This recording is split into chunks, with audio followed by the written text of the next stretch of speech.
Hello and welcome back to my channel. Make sure you like and subscribe to my channel. Let's begin. Chapter 1. In the dark depths of the forest a shadowed figure stood. His muscular yet scarred body was covered in a dark cloak, his dark raven hair concealing his face. A scar ran down from his eye to the bottom left of his chin. He stood proudly as he watched his Pokémon train. Char! A large red dragon Pokémon roared, flames escaping his mouth, aiming his attack towards a dodging Infernape who ran at Charizard full speed, using Force Palm at him. Elsewhere his Sceptile and Floatzar was paired, along with Pidgeot and Staraptor as they blew gust of winds against each other. Pikachu and Luxray were chasing each other, Pikachu sending out bolts of lightning as Luxray zigzagged out of the way. Hitmonchan and Hitmonlee were in a boxing match against each other, throwing punches and kicks at each other in furious speeds. His Flygon and Salamence raced each other as they tried knocking each other out. At the sight out a small Pokémon flying near, the trainer blew a whistle, not wanting it to get hurt in one of their ongoing attacks. All activity stopped. A small carrier Pidgey swapped down from the sky, dropping a letter addressed to him. He tore it up, reading the contents inside. Dear Mr. Hikaru, you are hereby invited to attend the Top 100 competition this coming June 15th in Kanto's region in the town of Viridian City, where 100 trainers will gather from all around the world to compete. Registrations will be made in the closest convenient town no later by June 1st, which is in 2 weeks' time. Simply show this letter to the registration and you will be all set to compete. Please arrive to Viridian City by June 14th for the opening ceremony. Thank you. Mr. Charles Goodshow, owner of the Pokémon League competitions. On the bottom of the letter was a note. Ash, I hope you can make it. Your best friend, Gary. 21-year-old Ashton Ketchum, of Pallet Town, known to the world as Satoshi Hikaru, looked towards all of his Pokémon. Standing proudly in front of him was his Charizard, who was now staying with him instead of at the Carasific Valley, Blastoise, who was retired from the Squirtle squad, Venusaur, who was back from protecting the forest, Butterfree, who came back after the female Butterfree broke his heart, Pidgeot, who Ash had come back for, Primeape, who finished its training, Gengar, the one Sabrina had kept until now, Mook, Kingler, Tauros, Lapras, who as well returned from the ocean, Snorlax, Meganium, Typhlosion, Feraligatr, Noctowl, Glisker, Heracross, Donphan, Ambipom, Tyranitar, the same Tyranitar that had traveled with him as a Larvitar so many years ago, Sceptile, Torkoal, Swellow, Crawdaunt, Frostless, Torterra, Infernape, Staraptor, and Floatzel, Garchomp and his trusty Pikachu, all of which were the Pokémon which he had caught along his journey with his friends which he had not seen in 5 years. Since then he had caught many more Pokémon, all top of their game. Ash sighed, looking at them once again. He didn't know what to do. He hadn't seen people in 5 years. He was 16 years old when it had happened. He was just returning from the Sinnoh Championships, which lost dreadfully in the first matchup to Paul, one fact he hated. How he let Paul win, he'd never know. He expected to arrive home to a mother who would hug him to death. Instead, what he found destroyed him. In place of where his home was flames that engulfed his house. He could hear the shrieks coming from his mom. He called forth his water Pokémon, hoping to stop the fire when he was attacked from behind. There stood Team Magma, Aqua, Galactic, and Rocket. He summoned all of the Pokémon he had, hoping to stop them, but they easily defeated him before retreating. He couldn't understand why they left until he remembered his mother. Damn it! He yelled as he ordered his Pokémon to use their water attacks, but it was too late. When the fire died down, he found a burned carcass of his mother's body, dead. He stood there, unmoved. Police arrived, not seeing the criminals. All they saw was him and his Pokémon. Suspecting him, they took him in, locking him up.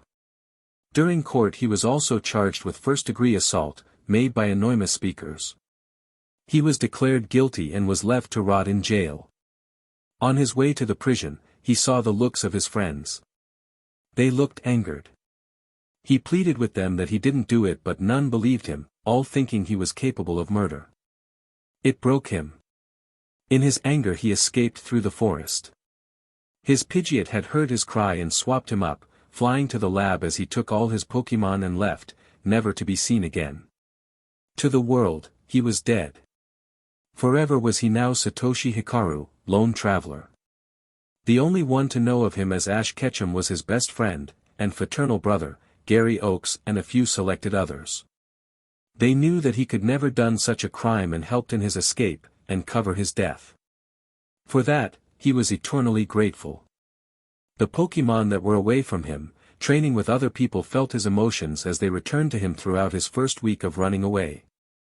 Now, 5 years later, he found himself traveling all over the world in the most dangerous areas, training each one of his Pokémon to their best. Every one of his Pokémon had evolved to their final stage, besides for Pikachu, even those who didn't want to. They did it for him. Pikachu hopped onto his shoulder, turning its head. "What are you going to do?" asked a voice from behind. He turned to find Mewtwo and Mew, his faithful partners. 3 years after he left, he helped save Mewtwo along with every other legendary Pokémon, including Arceus, known to be the creator of Pokémon. They had all been captured by all of the crime gangs who had worked together in capturing them, hoping to take over the world with their powers. He got the message from Mewtwo, who had contacted him with his psychic abilities. He immediately came and he defeated them all with his newly heightened strength, though almost died in the process. The legendaries were all shocked at his power. They now respected him. Listened to what he said and did what he asked. Though they were not in his Pokeballs, except for Mewtwo and Mew, they still considered him his trainers. When he called upon any, they came.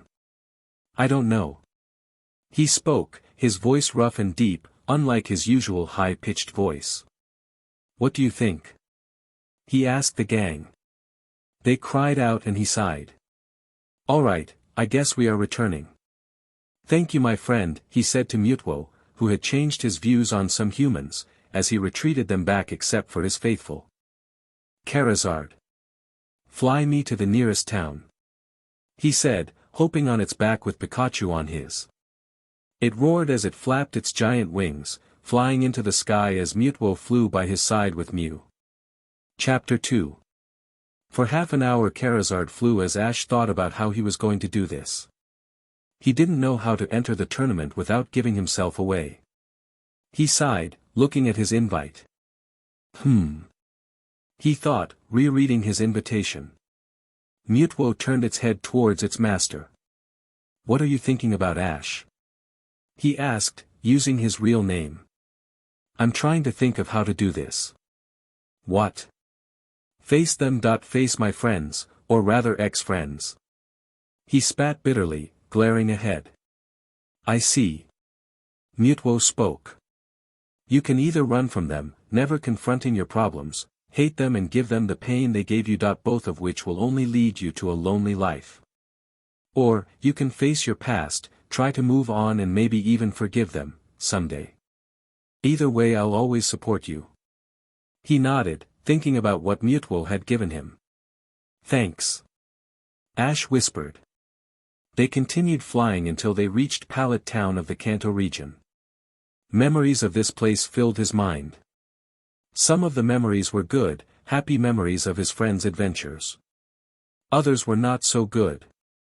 Tears trickled down his face as he tried to wipe them away. "Pika Pika," Pikachu said softly, trying to comfort his partner. "I'm okay, Pikachu," he whispered. Ash hopped off Charizard, returning him to his Pokeball. "Mewtwo, Mew, you might want to get back in your Pokeball. It would look rather strange having you next to me." He chuckled. They nodded and retreated back in. He entered the town of Pallet, entering the Pokemon Center, his face covered up. Walking up to the front desk he registered himself in. "Well, Mr. Hikaru, your Pokemon are fully healed and your registration is ready to go." "Thank you and have a good day," she said as she turned her attention to the next customer. "Hey Misty, Brock," she said as he walked away, only to turn back. "Great, not them." He thought bitterly and hurt as he walked out when a short blue-haired boy ran into him, making him waver a bit. Pikachu fell off his shoulder as the boy fell to the ground. "Hey, watch where you are going!" he yelled, picking himself up. A hand swiped the boy's head. "Cool it, Max!" she yelled. She turned to him. "Sorry about my brother, he's just excited to enter in the Masters competition," she explained. "Not a problem, ma'am," he said gruffly, averting his eyes away from their faces. "I'm May Maple and this," she said pointing to her brother, "is Max, and you?" "Satoshi Hikaru," he stated quickly as Pikachu hopped back on his shoulder. "And Pikachu." May practically fell at the sight of the yellow mouse. If it hadn't been for the fact that his name wasn't Ash, she would have sworn that this was the same Pikachu her friend used to carry. "Are you alright, ma'am?" he asked, hoping that Pikachu hadn't given him away. "Why yes. I'm fine," she stuttered out.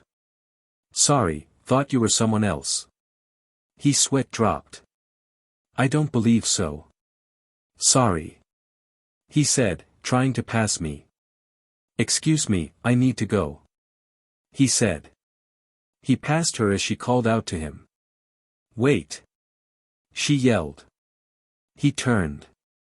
"I was wondering that you want to come have lunch with us, that get to know my friends and stuff." Ash contemplated on that idea. If he said no, then he would look like a JRK and might never get to talk to them again, one fact he desperately wanted to do. He wanted to hurt them, never see them, but he knew that he needed answers. Answers of why they did what they did. "I don't see why not," he decided after a few moments' pause. "Great, let's me wait for the others and we can eat here, if you don't mind," she said. He did, walking back to the center. A few moments the gang surrounded him. "Guys, this is Satoshi Hikaru," she introduced. "Satoshi, this is Max, Brock Harrison, Misty Waterflower Dash," she said when she saw other people enter. "Over here, guys," she hollered, waving her arms around. They came over. "And here is Dawn Blitz," she stated finally. "Pleasure," he said gruffly, motioning for them to sit. He looked at each of their faces, pain piercing at his chest. Pikachu looked at him worriedly. "This is my partner Pikachu. Pika." It cried in a fake happy sound. Really, it was said at how they treated Ash 5 years ago. It hopped off its shoulder and grabbed the nearest ketchup bottle, opening it, looking at his trainer. Ash nodded and it divulging in its taste. "So, Satoshi, what Pokemon you have?" asked a very hyperactive Max. "Many that you'll see soon at the competition," he said. "You're entering," he yelled, causing others in the center to glance over. "Quiet, Max." Her sister shushed. "Yes, I am," he said. "Hikaru, that I don't recognize your name. What tournament had you won?" Brock asked suspiciously. "None." He lied. "You wouldn't recognize me since I don't enter many tournaments, but I do have a reputation. Some people saw me battling and invited me on whim," he said, hoping they would believe. "No way!" shouted Max once again. "They gave you an invite right away, without winning any tournament?" he asked. Ash nodded. "Of course, I did beat Lance." Lance was one of the only humans he had battled with since he ran away. He was also one of the only ones, along with Gary, to know of his innocence. "Wow!" he exclaimed, his glasses causing light to reflect off of them, sparkles shining in his eyes. "Can we battle?" he asked. "Sure," he allowed. "No harm in that. Besides, I need to see what power he's got." He started to get up and they followed him out. "How do you want to do it?" he asked Max. "How about a tag?" "Sure." He reached out to get his Pokemon at the same time Max did. Slaking, Galad. Common out. Out of the Pokeballs came out a large beast-looking Pokemon and a green psychic one. Pidgeot, Absol, lend me your aura. He said calmly, releasing them of their confinement. A bright light blinded them briefly before a large bird and white canine took its place. Soul. Absol spoke. Pidgeot. This will be a 2-on-2 battle. There is no substitution, and first trainer to have all Pokemon knocked out is the winner. Begin. Refereed Brock. Slaking use Thrash. Galad Psychic. Pidgeot use Aerial Ace to dodge followed by a wing attack. Absol use Extreme Speed to dodge and then use Night Slash. Ash commanded softly. Yes, master. They spoke telepathically to him with their aura. Dodge. Max cried as Pidgeot dodged the attack Slaking sent and used its speed with a wing attack, hitting Slaking square in the face before it could even think of escaping as Absol hit Galade with its Night Slash. Galad used Shadow Ball. Slaking strength. Galade sent out a dark sphere, sending it towards Pidgeot. Ash gave no verbal command, letting Pidgeot dodge on its own accord, the same with Absol. They both got out of the way quite easily. Pidgeot Hyperbeam Absol Dark Pulse, combined them together. They fired their attacks as they mixed, light with dark in a spurl engulfing both Galade and Slaking in amazing speed that they weren't given any chance. They screamed out in pain as they collapsed, fainted. Slaking and Galade are unable to battle. The victory goes to Satoshi. No. Max cried unhappily. Return, he sighed in defeat. Good work, my friends. Ash said, returning them as Pikachu ran up to him and landed on his shoulder. Pathetic. Max. He said, walking up to the sad 15-year-old trainer. Do you know why you lost? He asked. Because your Pokemon are so dash. No. He interrupted. It's not because of power. You lost because you used Slaking, a close-ranged Pokemon, try to use its attacks on my long-ranged Pokemon, while Galade, a psychic Pokemon, face against my dark. Next time switch them up so they have a better advantage. He said. Max's eyes widened, knowing that the young adult was right. Thanks, he stuttered. Ash nodded as he made his way back to the group. Impressive. I can see why you beat Lance. Your Pokemon are really powerful. Brock commented as they made their way back inside. I trained them to their best, he said. You remind me of someone, he suddenly spoke as Ash froze. But you couldn't be. Who? He dared ask. An ex-friend who traveled with us, mostly because of the Pikachu. He died 5 years ago, lucky he did. He said harshly as Ash tried to control his emotions. He was mad. How dare Brock say that? What was his name? Ash Ketchum, he killed his mom and almost ours. What the hell? He thought. Ketchum, you say, impossible. How would you know? May asked, steamed. Because I knew him since he was a kid. He was strong, smart, and kind. The Ash I know would never do such a thing. Ash roughly said, sipping on his coffee. Pika. Pikachu cried in agreement. Well, he did, shouted Max, we saw him on T.V and our parents said that a few days ago he went to their house and attacked. You ever ask him his view of things? Ash asked, eyeing his former friends. No, but, we could see it in his eyes. Misty shouted angrily at this stranger who seemed to know it all. Well, maybe you should talk to him. He's dead, can't even if we wanted. Dawn reminded him. Things may surprise you. I'm out. He spat, leaving the center without another glance. Time to clear things up. He thought as he called upon his Pidgeot and flew to Oak's laboratory to lend Gary a needed visit. Chapter 3.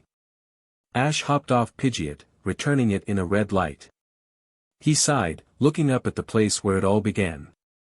Where he woke up late, ending up with a Pikachu that hated him at first, then with a regular starter. This was where he and Gary began their true rivalry. It was weird being back here after all of this time. Though he missed everyone, he couldn't help but think he should have never come back in the first place. They did after all betray me. He thought bitterly as Pikachu sighed on his shoulder. Let's go. He whispered, entering the laboratory. An assistant walked up to him. Hello sir, welcome to Oak's lab, may I help you? I'm here to see Gary. He spoke, calmly. The assistant, a male with red hair and a cap, raised his glasses. Sorry sir. But the professor is very busy. Do you have an Apo dash? Hikaru. Satoshi Hikaru, he interrupted. The guy's eyes bulged out. Ash, he whispered, shocked. Hey Richie. He laughed with him, shaking hands with his past friend. Long time no see. Where's Sparky? He asked, addressing his former rivals Pikachu. Right behind us. He said, pointing to a Raichu.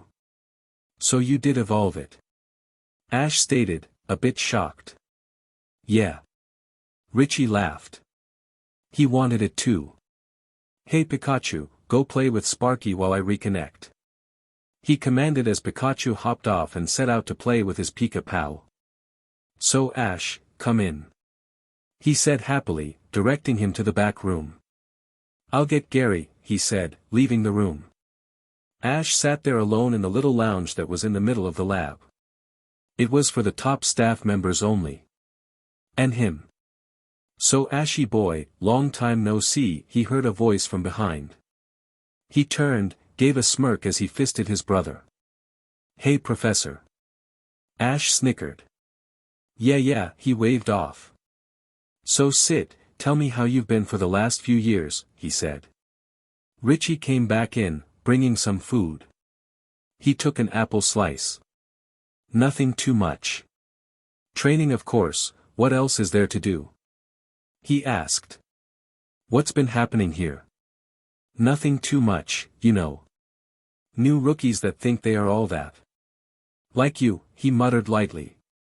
Ash smacked him on the head.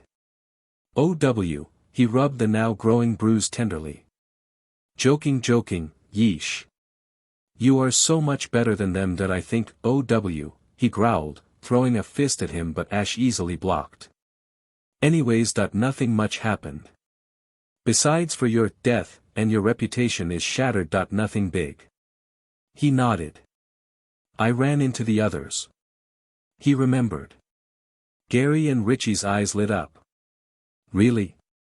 How'd that go? He asked sympathetically. They really believed the sheet going about. He sighed sadly. I truly lost them. Don't worry Ash. Richie placed his hand on his shoulder. You got us. Thanks. So, is it true, are you entering? Richie asked, changing subject. Ash nodded. Yeah. It's been long enough, he whispered softly. Richie's entering too. So you can contact me through him whenever. He assured. Ash's face lit up. Thanks man. Yeah but no, I'm not going to lose. I may be a scientist but I'm still a trainer and have still been training. I wouldn't think any less, he chuckled with a chuckle he hadn't heard himself use in years. Hey Gary, why not battle me? I want to see if being a professor slow you down a notch. Sure. Just know, I'm going to beat you. I've been training too. Just because I may be a genius, doesn't mean I don't got no skill. Ash laughed again as he got off the couch and headed to the private battlefield that only he and Gary really ever used. Pikachu came running at him, followed by Sparky that took its place next to its master. The battle between Gary of Pallet Town and Ash will now commence. Each trainer will use 3 Pokemon. Substitution is not allowed and the first who knocks all 3 of their opponent's Pokemon out is the winner. Richie raised the flag. Go. Umbreon, I need your help. Gary shouted, tossing his Pokeball, and out came a black feline-type creature with golden symbols on its fur. Umbreon. It shouted, getting into its battle stance. Ash reached for his pokeball with an icicle on it. "Glacian, lend me your aura," he said, throwing it up in the air as a blue feline came forth. "Glacé. Umbreon, use Zap Cannon," he shouted as Umbreon glowed, shooting forth beams of light at Glacian. "Ice Beam the cannon, then use Iron Tail and hit them back." Suddenly the beams because yellow ice cylinders as Glacian's tail glowed bright as it swung its tail at the ice. The ice zoomed back at lightning speed. "Dodge it!" Gary shouted, but it was too fast, hitting Umbreon at full speed. It cried out in pain as it tried to get up. "Iron Tail on the boulder to your left, then Blizzard and Iron Tail again," he said calmly, standing still as it watched his Pokémon do just that. Shards of ice hit Umbreon as it struggled to stay strong. As the field cleared of its icy smog, Umbreon was found lying on its stomach, passed out. "Umbreon is out. Return," Gary said, calling it back. "Nice try," he said, picking out another. "Your Glacian is strong, but can it beat Rhyhorn?" he asked as a large dinosaur with a horn on its face came out, stomping its heel at the ground, shacking things up. "Glacian, stand down," he said, beaming it back into its pokeball. "Why you return it?" "It was in perfect health," Gary asked, dumbfounded. "Want to let the others test their power?" he answered simply. "Pikachu." He nodded his head as it hopped off his shoulder and took its stand. "Pika." It growled, sparks of electricity emanating from its cheeks. "Rock against electric. This will be over soon, Rhyhorn. Use Earthquake and shake things up. Don't you know, Professor?" As the ground began to quake, rocks hurtling towards Pikachu.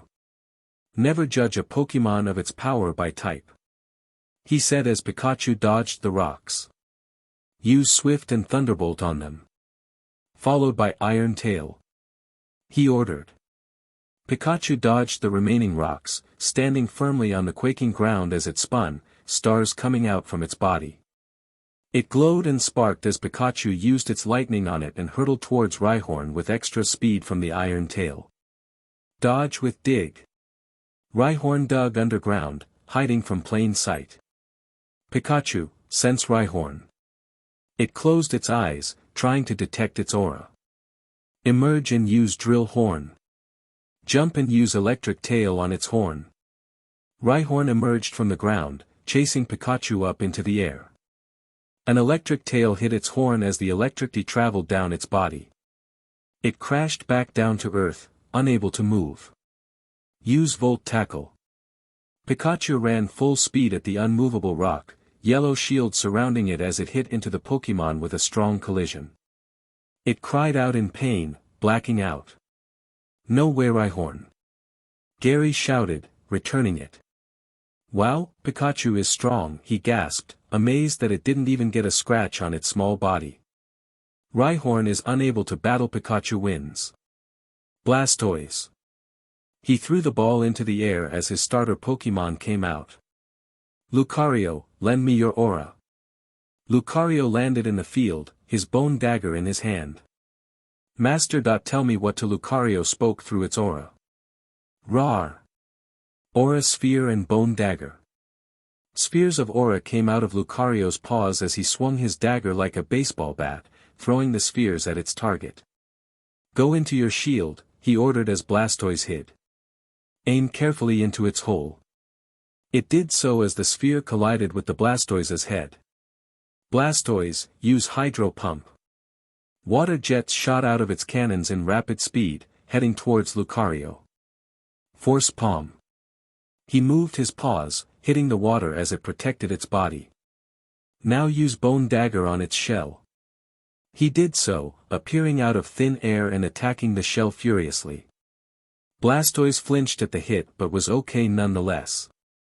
"Ha Ash, Blastoise's shell is stronger than that." A crack was heard at the last hit. "You think?" Dark Pulse. Lucario sent out dark shadow spheres at the crack at Blastoise was hit, its body lightly up in darkness. "Rawr. It crashed down, out cold. Return, its trainer said in shock. Blastoise is out.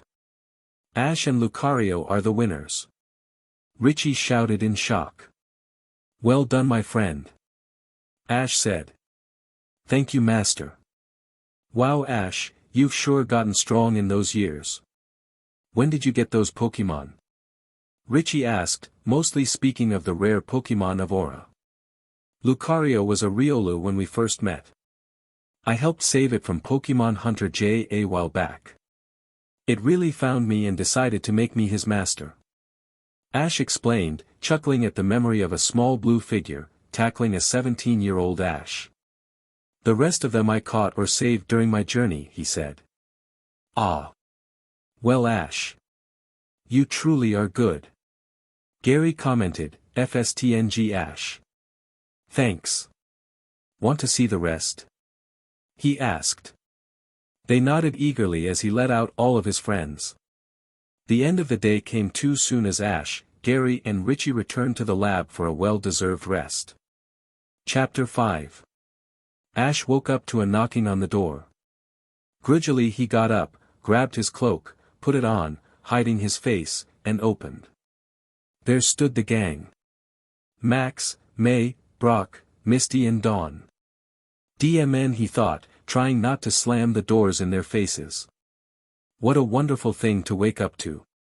Oh. He said. Satoshi? Asked May. What are you doing here? She asked, a bit rude, still a bit peeved at how he acted to them yesterday. And what's with the hood?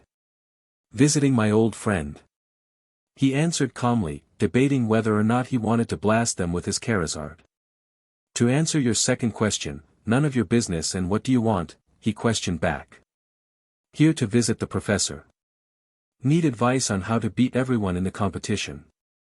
Answered Max smartly. And if you face against me? You got lucky, but I'll be the victor, he said, crossing his arms. Good luck with that. He thought. I'll get Gary. Gary visitors. He called. He heard footsteps coming from behind. Hey guys, come on in. He said cheerfully as he gave Ash a look to let them in. Follow me into the lab. I'm just feeding the Pokémon. You can help. Cool. Cried an energetic Max. Calm down, Max. Laughed Brock. Follow me. He said. As they walked, Gary contemplated on what to do next. He knew that Ash was not happy with him at the moment, and didn't blame him. He too would be mad if Ash invited his betrayers to his house. After a few moments they made it to Gary's Pokémon field. Hundreds of different types of Pokémon species were running about without a care in the world. At a far corner Pokémon were fighting one another. Gary, you should stop them before they hurt one another. Misty yelled in alarm at what she was witnessing. A Blastoise had soaked Charizard's tail badly as a Staraptor was being blasted with a thunder from a Pikachu and Magnetric combined. Calm yourself, Mysteria. Ash spoke, using her full name. She flinched, hating that name and hating him more. How could he not care about the welfare of those Pokémon? Gary. Brock shouted as he saw Sceptile being burned with a fire blast from a Typhlosion. You should stop them, he barked, not understanding why they weren't doing anything. They won't stop until they are finished with their training. Ash spoke, sternly. They'll be fine. How do you know? Dawn asked, flabbergasted as she witnessed a poor Torterra being attacked from all sides by fire types, while doing nothing to defend itself. Because, they're my Pokémon. This is how you raise your Pokémon. Brock shouted in anger. How could you? They could get seriously hurt. Ash and Gary both rolled their eyes. Chill. Satoshi has been training them for years like this, to build their defense power. If they raise their endurance against attacks that cause damage, they grow a lot stronger, especially in battle. Explained Gary. Besides, how I raise my Pokémon is none of your business. They'll be done soon. A while later Ash blew a whistle to them. "That's enough for warm-ups," he said as the gang opened their mouths in shock. "This is warm-ups?" May thought. "Flying 20 miles. He ordered as his bird Pokemon flew to do just that, barely resting from their shocks. "Gary, you got any boulders or trees or something?" he asked. "Yeah, there's a forest over there, you can cut whatever you need. Just not too much," he said pointing to east. Ash nodded. "Sizer, cut down 10 trees." He ordered as Sizer did just that.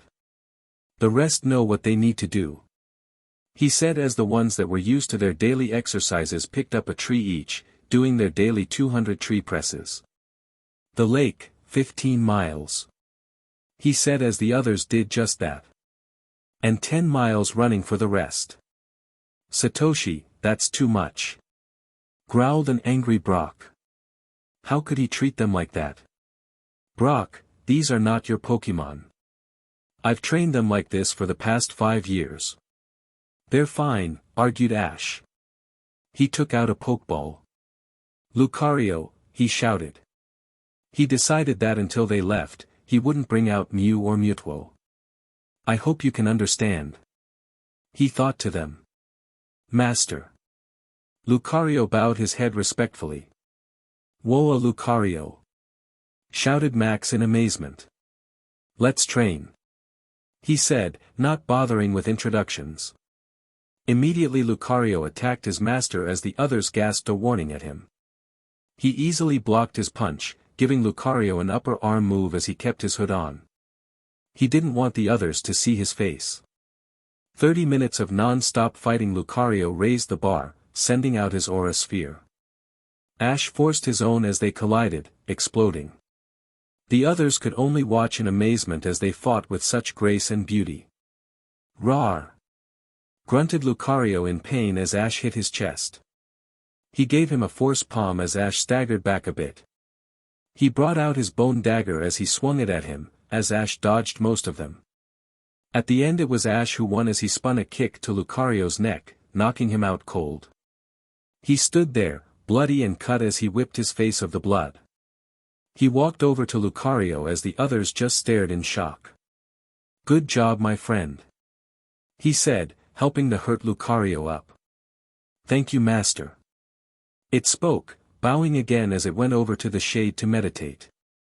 "Wow, Satoshi, that was awesome," Max said starstruck. He nodded as he walked over to the middle of the field. Ash could hear the other Pokemon finishing up as he blew his whistle. "Alright, that's enough for now. Breakfast," he shouted as they ran to the forest to hunt for their own food. "Satoshi, they can have some of my Pokemon food," Brock offered. "No thank you," he said curtly. "They have their own special diet of berries and fish. Disrupting it with your food, no matter how good, would be unwise," he explained. "Sure," Brock said, unsure of what else to say. As they ate, he called for his Pokemon. "Guys, relax for an hour, meaning train. And I'll be with you shortly." They nodded as they went back to what they were doing in the morning. "Do you ever give them a break?" asked an agitated Misty as May and Dawn glared at his abuse. "Yes. But they like training, as do I. They don't like losing, so we train to get stronger." "Any more questions?" he asked sarcastically. "Yeah, how did you beat Lucario, and more importantly how did you use aura? I thought only a certain number of people could use it," asked an encouraged Max. "Well, Satoshi here has been training with that Lucario for years, learning the power of aura from him. He's practically a master himself," boasted a proud Gary. "Wow," said Max, a bit dazed. "Anyways, we better get going," said Misty. "I need to stop by the Cerulean gym before the top 100s, she explained. "Okay," sighed Max. "Bye Gary, Satoshi," they said as they left the lab. Several moments later Ash sighed, taking down his hood. "God, I feel like they are stalking me. He grumbled as he took out Mewtwo and Mew. Sorry about that, guys. He apologized. Nothing to worry about, Ash. Mewtwo said, shrugging as it got into a meditation state. Mew Mew, it danced as it went to play with the other Pokemon. Want to talk? It asked. Not really. Hey Ash. Called Richie from inside. Yeah. How long you staying? He asked. A few days, then heading to the snowy mountain region to train a bit more before the competition starts. I can't deal with any more interruptions. Oh. Okay, he said sullenly, a bit sad he was leaving. Hey, by the way, where were you through that whole ordeal? Ash quirked an eyebrow. Oh, didn't want to get involved with them much. Besides, I'll see them at the competition, he shrugged. True. Anyways, I'm going back to training. See ya. Bye, Ash. Gary and Richie called as he ran to his Pokemon. Ash, I hope you know what you are going to do when they find out. Gary thought as he went inside to finish his research. Chapter 5. The next few days went by in a flash as Ash continued his training. He worked on their and his own defense. You would never see him forcing his Pokemon to do something that he wouldn't do himself. Occasionally he and Gary would battle, Ash always coming victorious. Now it was time to go. See you. He said simply as they waved back. Flygon, he called, pulling out its Pokeball and summoning it to him. It let out a roar as Ash hopped on its back and headed to the mountain region. He would be there for a week and a half before he would have to head to Viridian. Bye, Ash. Richie yelled, promising himself that he'd give Ash the battle of his life. He had seen Ash train in ways he never dreamed a Pokemon could be training in. They were pushed beyond any limits he had ever seen. Some might find it cruel, like his old friends, but he knew that the Pokemon didn't mind. They liked this new side of Ash. That he was able to build them to these levels. You truly have grown. He thought as he saw Ash begin to depart from them. The only thing that worried him was that Ash was hurt. He knew that his friend hid it well, but the pain he received when his friends betrayed them was hard for him to take. He hoped that he'd be okay soon. Richie knew that Gary could see it as well. They were brothers after all. You think you will be okay? He asked as they made their way inside. Don't know, Rich. Ash was always the mysterious one. Never really knew what he was up to or how he would handle certain things, he sighed as he went back to work.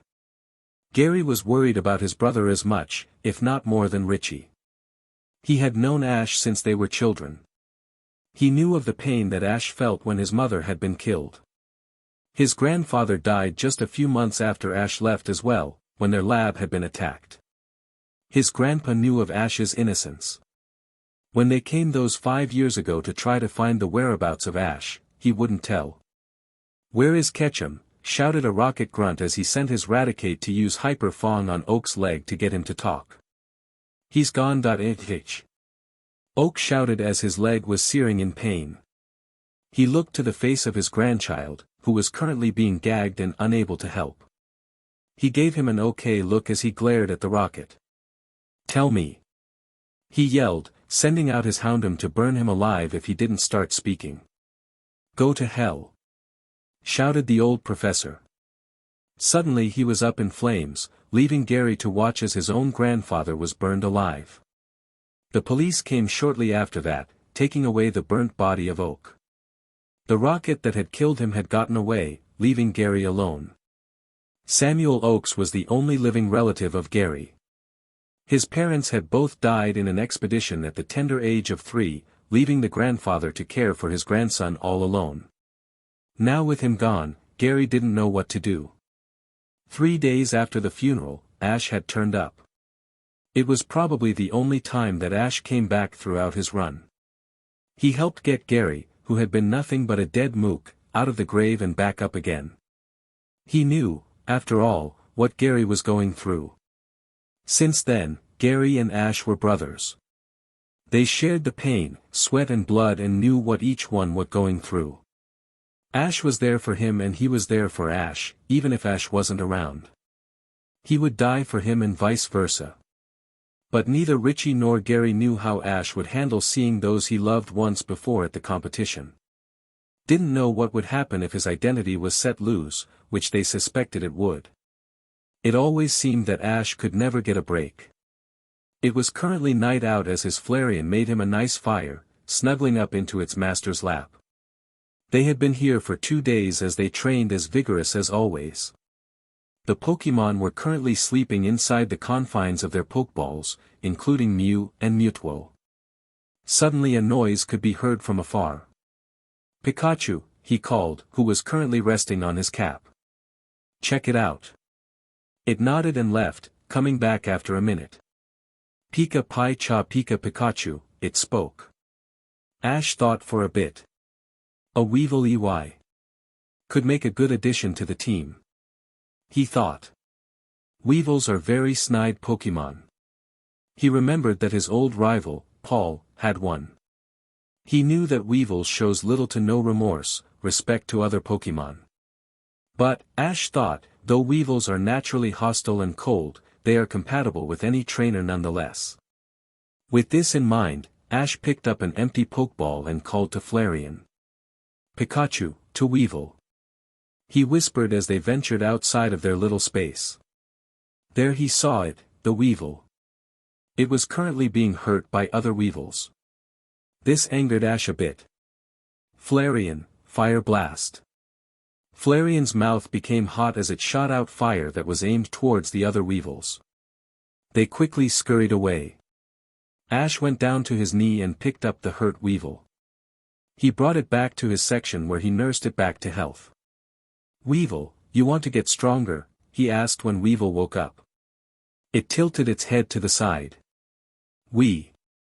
My name's Ash. Join me and you'll never be hurt by the other Weevils again. I'll train you to your true potential. You'll become strong and capable of fighting any threat that comes your way," he promised. It nodded. "WAV. Alright then. But be warned, I'm a strict trainer." He then took out the empty ball and SEKED Weevil in. "Weave." Weevil panted the next day in exhaustion. "Common Weevil." Ash commanded. "You can take it. Block the pain that you feel. Don't concentrate on it." He spoke as Weevil was hit by a fire blast. It tried to shield itself but its master ordered it to take the hit. It cried out in pain and Ash cut the attack. For the next week and a half, Ash trained Weevil in a way that Weevil never trained before. Finally, the day had come where the competition would soon begin. "We're ready," he said to Weevil, returning him to the ball. "Staraptor, let's fly," he shouted as they made their way to Viridian. Chapter 6. "Welcome ladies and gentlemen the announcer spoke as the crowd cheered in response. "To the top 100 competitions." It was a sunny mid-June day in the Kanto region's Viridian city. Thousands of people had shown up to see the opening ceremony that was currently taking place, however only 100 were competing. Among the crowd were familiar faces. A young 14-year Maxium Maple stood proudly as he looked around to see who he would soon be up against. His eyes then set upon a long silky black-haired man in a long green cloak with a flute in his hand. He knew him from years ago when he traveled with his friends. Nando was his name. A fairly knowable trainer coordinator. The way he communicated to his Pokémon were astounding. There was a reason why he made it to the top 4 in the home league and came in second in the home contest. Compassionate yet powerful. He was much different than the so-called Mr. Paul Reed, a trainer who went from a nobody of Sinnoh to a legend in a matter of one battle. After beating his rival, Ash Ketchum, he quickly rose through the competition, coming in second to the Sinnoh champ Cynthia. Though he lost that day, he quickly became famous and a lot more experienced. Paul had a reputation of working his team to the max and above. Some found it cruel, he saw it as being the best. Even his Pokemon understood why he trained them the way he did. Though they wish he'd be a bit considerate, he was still an overall good trainer in their eyes. A few rows from him stood a young 18-year-old girl, wearing an Electabuzz team uniform, the jersey and cap and the whistle around her neck. She stood proudly as she listened to the announcer. She had grown considerably since she was a starter trainer with her young Chikorita. Now she was an accomplished battler who got in the top 3 in the Johto League and won the Johto Battle Frontier. Next to her was her boyfriend of 3 years, Giorgio. Giorgio was now an accomplished trainer who played for the Electabuzz team. After going on his date with Casey 7 years ago, he was spotted by the team and had been playing with them since, winning the World Series 3 years in a row. Harrison Hazuki of Little Root Town, top 3 in the Evergrande Conference and winner of the Silver, stood in the edge with his 2 best friends, Tyson Tetsuya, champion of the Evergrande Conference, and Morrison Masamune, winner of the Evergrande Conference the following year and top 2 of the Johto League Silver. Also competing was none other than champion Cynthia from Sinnoh, Steven Stone from Johto, Lance the Dragon Master, Orange League champ Drake, Wallace, and John Dixon, as well as the Elite Four of the Kanto region. All 100 competitors came here from all around the world, all aiming to be number 1. However, only a few knew that they stood no chance when it came to one challenger. Ash Ketchum stood at the very far back of the crowd, his black cloak covering his entire body and the scar on his face. He stayed silent through the whole ordeal, not making a sound. People stared at him, wondering what his problem was. He had no problem. He was here for one reason and one reason only. To show the world that he was the strongest. As he watched the announcer speak, his mind drifted to the last time he was in a competition. His friends were by his side as they cheered loudly for him as he faced his biggest rival, Paul. The battle between Ash Ketchum of Pallet Town and Paul Reed of Veilstone City will now commence. This is a 3-on-3 battle with no substitutions. Whichever side defeats all 3 opponents will move on to the next round. Let the battle begin, yelled the referee. Are you ready to lose? Ash yelled from across the arena. It was the first round of the knockout round and his first battle. Being paired up with Paul was only a coincidence. He had been waiting to kick his butt and take the victory. Ketchum, you're pathetic, sneered Paul. Overconfident and self-obsessed. You can't win. Oh yeah, beat this, he said hotly as he tossed his Pokeball into the air, releasing a Staraptor.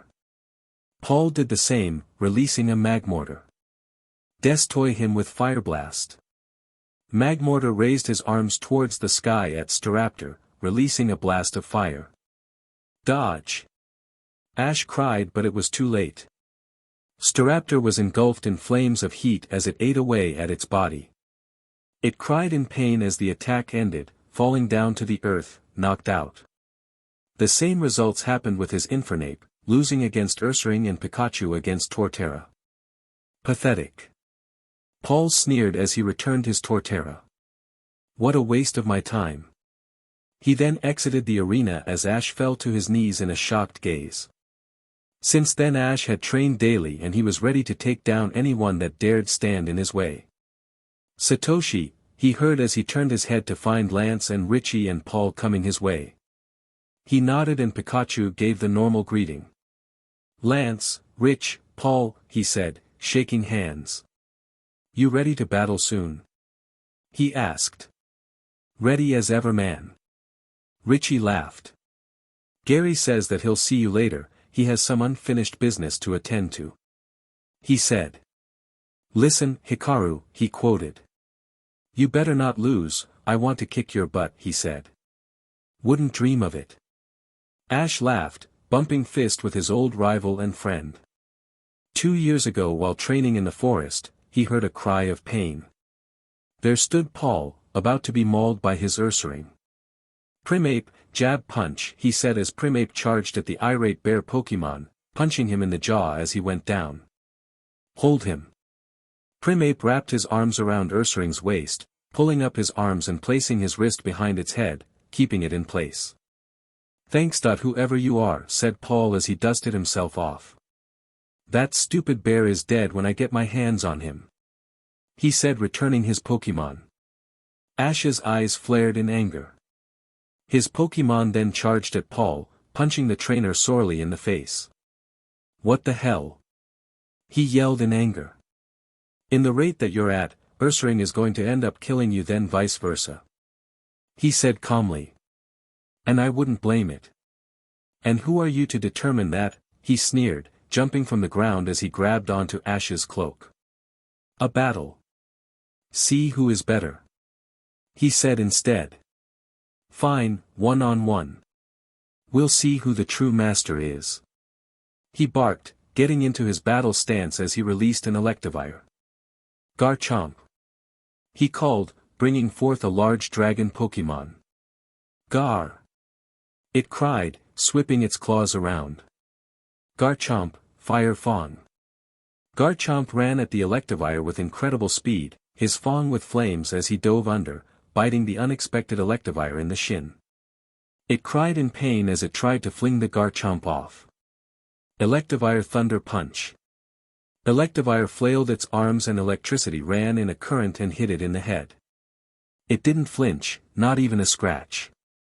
What? Asked a shocked Paul. Damn it, try again, Brick Break. Garchomp, dodge and use dig, followed by Dragon Claw. Garchomp digged under, multiple times, finally appearing using its claws to scrape against its opponent. It went down, blood splurting out. No, you stupid Pokemon, get up, cried Paul at the wounded and fainted Pokemon. Get up, he screamed. His voice was angered. You lost. Give it rest, he said, sighing. Paul would never change. No, I will not lose. He then did something no one would ever do if they wanted to. Live. He kicked Electivire in the stomach.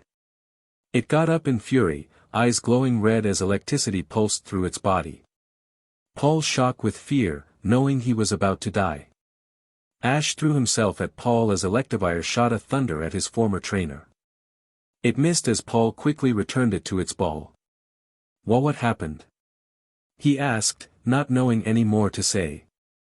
You treated your Pokemon with disrespect and your Pokemon went against you. He spoke coolly. Paul looked to see the trainer, his eyes cold.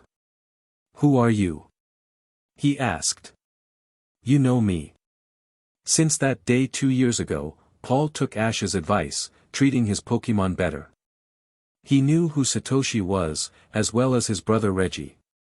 For 2 days Ash helped Paul to reconnect with his Pokemon. He still trained the same way, but was better at speaking to them in a more compassionate way. He understood his Pokemon and his Pokemon understood him. As the last words were spoken from the announcer, Mr. Goodshow spoke. Good luck, and let the battle commence, he said simply as the crowd cheered. The battle has begun. Chapter 7. The day of the competition had come as trainers from all around gathered to their respective places. The rules of the competition were simple. The first round of the competition would consist of the knockout round. A simple 3-on-3 battle with no substitutions. Each trainer would battle 5 times. If they won at least 3 they moved on. That would continue until they made it down to the top. The top 25 would battle 3 times in a tag team, using 2 Pokemon against the other trainer's 2 Pokemon, working simultaneously together in unity again. Each trainer would have to win at least 2 to advance. It would continue that way until they reached the top. The top 10 would face each trainer on a 4-on-4 battle, having to win at least 6 of the 9 battles they would face. That would continue until the final. They would be matched up with one trainer in the semi-finals, a 5-on-5 battle, and the victors of those battles would face off in the finals. The finals would consist of a full-out battle and the winner would be declared the top 100 master. Ash Ketchum stood in his place, facing his first competitor. He had said all he needed to say to his team. They were ready. He looked around to see Max, May and Gary watching him. The referee entered the arena and so did his challenger. You ready to lose? A large bodybuilder of roughly 6 feet 8 inches asked, his voice deep and menacing. I came here to battle, not to make small talk.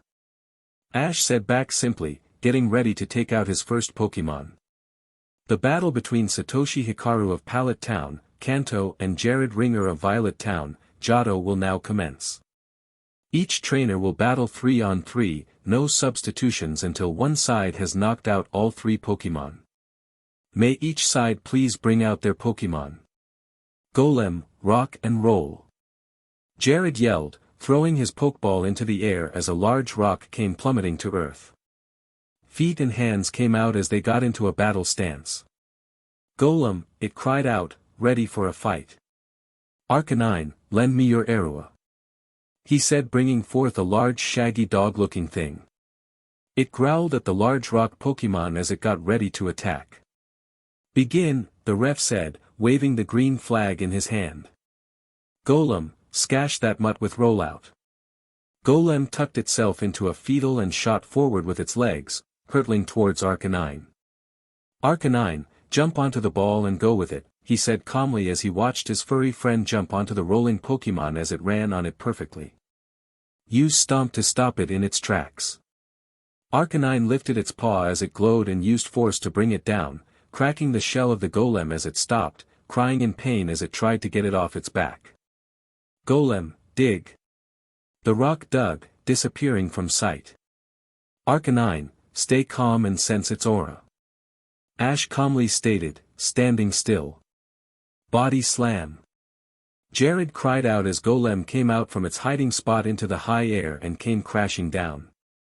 Use Fire Paw and play a bit of volleyball, he laughed as Arcanine's paw became fire as it hit the large boulder hard, hitting it back into the air repeatedly. Now use Iron Tail. Its tail glowed as it smacked into Golem's shell hard. It crashed into the ground as smoke came out. As it cleared, a very knocked-out Golem could be seen. Golem is unable to battle, Arcanine wins. Cried the ref as a few screams could be heard from the viewers. Damn it! Cried Jared as he returned Golem with steam. Golduck washed that dog out, he ordered as he sent out his next Pokemon. The battle between Arcanine and Golduck can begin. Arcanine, end this quickly, Fire Blast. Ash said, annoyed with the large man. He obviously did not like losing.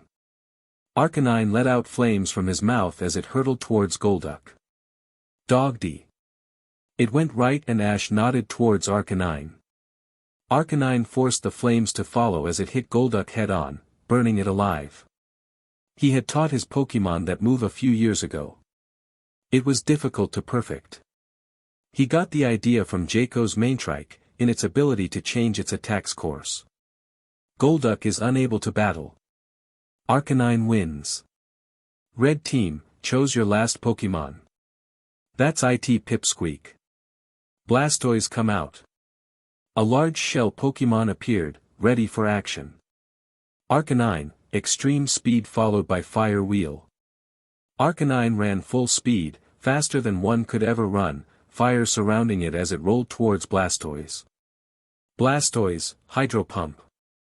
Jets of water sprayed towards the fire dog, hoping to cool it down. Jump.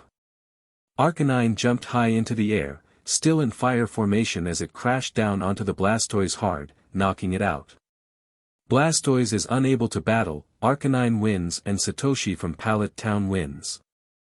Ash returned his Arcanine, whispering it praise, as he walked out of the field, leaving Max and May stunned.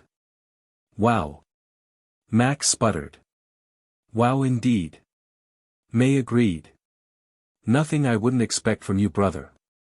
Gary thought as he walked out to get ready for his own battle. The second battle consisted of his Mook taking out Johnny from Hone's Tauros, Hitmonchan, and Shiftry by using its Toxic to suffocate them as Oti engulfed his opponents with its body mass. The third battle Ash used his Jengar, beating Alyssa from Johto's Scyther, Noctowl and Machamp. Ash was now moving on to the next day, having beat 3 out of his 5 needed. He was now currently resting his Pokemon used in the Pokemon Center when he saw Gary and Richie come in followed by Paul. Hey guys, he greeted, motioning them to sit. I take it you guys. It wasn't a question. Pika. Pikachu greeted as he resumed eating the food Ash gave. Of course. Paul smirked. Beat the sheet out of Max, went crying like a baby that kid did, he laughed. Paul, be nice. Ash couldn't help but smirk. Sure, but after the way he treated you, don't count on it.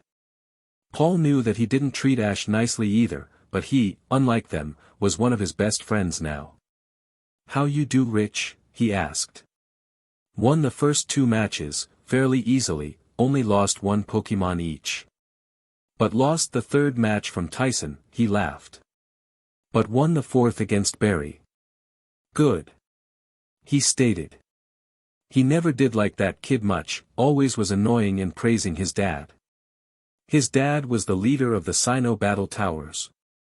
His father doesn't make him a good trainer, he does. And losing to you, well. Proves my point, he muttered. Well, we can't all win in a perfect streak with only using 1 Pokemon. Gary laughed, slapping his brother on the back. Amazing job with the way you used Mook to engulf the other trainer's Pokemon. Thanks, learned that move from Mook itself, he chuckled as the memory of Muck tackling him in a hug popped up. I of course won all thr dash. You. The 4 turned their heads to the yell to find young Max marching over to their table as an embarrassed May try to pull him away. How dare you hurt my Pokemon like that, he screamed, getting up in their faces. Max, leave it alone. Snapped his sister as she slapped his head. Don't blame me if your pathetic Pokemon can't take the hits my Pokemon can dish out. Paul sneered, phasing back to his, I hate everyone, mood. May, I believe that you should take Max and leave, now. Ash ordered. This is no place to argue. Besides, you made it to the next round, did you not? He said calmly. Well, not surprised to see you here, Hikaru, he growled. You are after all, just like him, abusive. Ash saw red, as did the others. Pikachu's cheek sparked. He grabbed Max by the collar, pulling him close. You better leave before both Paul and I dismantle your face, he spat, shoving him away. How dare that kid say he was abusive to his team? Humph, he said, regaining his composure. I'll see you on the battlefield, he sneered, stalking away as his sister followed suit. How bad did you hurt his team? He asked Paul, who was still seething. Not too bad, his Pokemon are weak and he couldn't handle it. If he can't even take out one of my Pokemon, he ain't worth shit. Paul said. I'm heading out, night. Same, gotta get ready for my next few battles, see you out there. Ash said, leaving as Pikachu sighed and followed. When it came to Ash facing Max, everyone knew that he wouldn't go easy on him. Chapter 8. The room was dark as lightning flashed, brightening up the darkness. It was a fairly fancy room, nothing too spectacular, but more than he was used to. Lightning flashed again as young Ash Ketchum sat on his bed, his head in the palm of his hands. The first day of the top 100 had been completed, with only 16 being sent home. He had to admit, many of the competitors were good. But he was better. He knew that it would be a long competition, one he wasn't sure if he could handle. He wasn't used to being in front of his friends, let alone thousands of screaming fans. One part of him wanted to go back to the solitude he lived in. Another part of him wanted to stay, to show those betrayers what really happened to Ash Ketchum all those years ago. He looked to his sleeping Pikachu, hoping to find some comfort, but finding none. He sighed, got up, and grabbed his cloak as he slid it on before opening his window. He picked up a Pokeball to his left, threw it out, as a white flash appeared that formed a large green-looking dragon, crying out its name. Flygon, SHH. Take me to the forest, he said in a hushed voice, glancing once towards Pikachu, not wanting to wake it from its slumber. He then jumped out the window, only to be saved from his faithful partner. Let's fly, he whispered as they soared through the chilling rainy night. From across the hotel, young Gary Oak watched as his brother flew away. He sighed, knowing that this was a hard day for him, seeing all those he used to love. He contemplated whether or not to go after him, before deciding to leave him alone. He just needs time. Elsewhere, Max watched as his rival and enemy flew. Where is he going? He thought, growing more suspicious by the minute. Tropius, follow that Flygon, he commanded as he summoned his leaf-flying Pokémon. He hopped on its back as it flew through the rain, following the green dragon like it was ordered. Be careful not to be detected, he warned as they followed his rival deep into the forest, where he landed returning his Tropius. Now let's see where you are always disappearing to. Max thought as he shifted through the forest, weaving in between the trees and branches. Finally, he came to a small clearing where he found Satoshi standing, back facing him, talking to someone. What do I do? He asked, hesitantly to the unknown. You do what you feel is best. I will always follow, the stranger replied loyally. Thank you my friend, a small battle perhaps, he asked. Max's eyes lit up hearing the word battle. Who would he fight against, he wondered. The stranger then whispered something softly, too soft to hear, with Satoshi nodding in reply, I know, I can sense him from behind, about 153 feet. His eyes widened. How did he detect me? He thought. I followed him perfectly undetected. Come out Max, and I won't hurt you, run, and I'll find you, and make sure you don't run again, Satoshi spat, as he turned, his face was once again hidden. Max suddenly realized that he couldn't recall ever seeing his face. He gulped as he slowly came out. How did you dash? He was interrupted by Satoshi's voice. Your aura gave you away, he answered. Now what are you doing following me? He asked as he took a step forward, his face hardened. The real question is, what are you doing here? Max retorted. And who is he? He asked, pointing towards another hidden face under a large dark cloak. He is none of your concern. And I come here to train. Now that you know, leave, he demanded, pointing towards the town. No. Max spat back. He came here for answers, and answers he would receive. Very well, I'll force you, came Satoshi's reply as he seemingly disappeared. Faster than Max could blink, a sharp pain to his neck overrided his senses sending him to darkness. He awoke the next day in his bed, confused and sore around the neck area. Max fainted in Ash's arms, knocked out cold. Mewtwo, use teleport and take him back to his room, he said calmly as rain pelted their bodies. Of course. Mewtwo disappeared, returning only seconds later. I erased most of his memories, he won't remember where he saw you, or me, just that he confronted you. Thanks, Ash said, shaking his head at the idiocy of the young trainer. Someday that boy will get himself killed. He sighed. I'm heading back, thanks for talking, he said to Mewtwo. If you want, you can chill here or you can return to the hotel. Either way. I'll stay here for a while, and meditate. You return, you need rest for your battle. Do you know who you are facing? Mewtwo asked. Not yet, it won't be announced until the morning of the matches, he said as he brought out Flygon, hopping on. Don't get caught, he warned as he took off, Mewtwo staying where he was, thinking about how he and his master had become friends. Mewtwo did not trust most humans, fewer now since the ones he used to trust betrayed his master. It was amazing the effect Ash had on his life.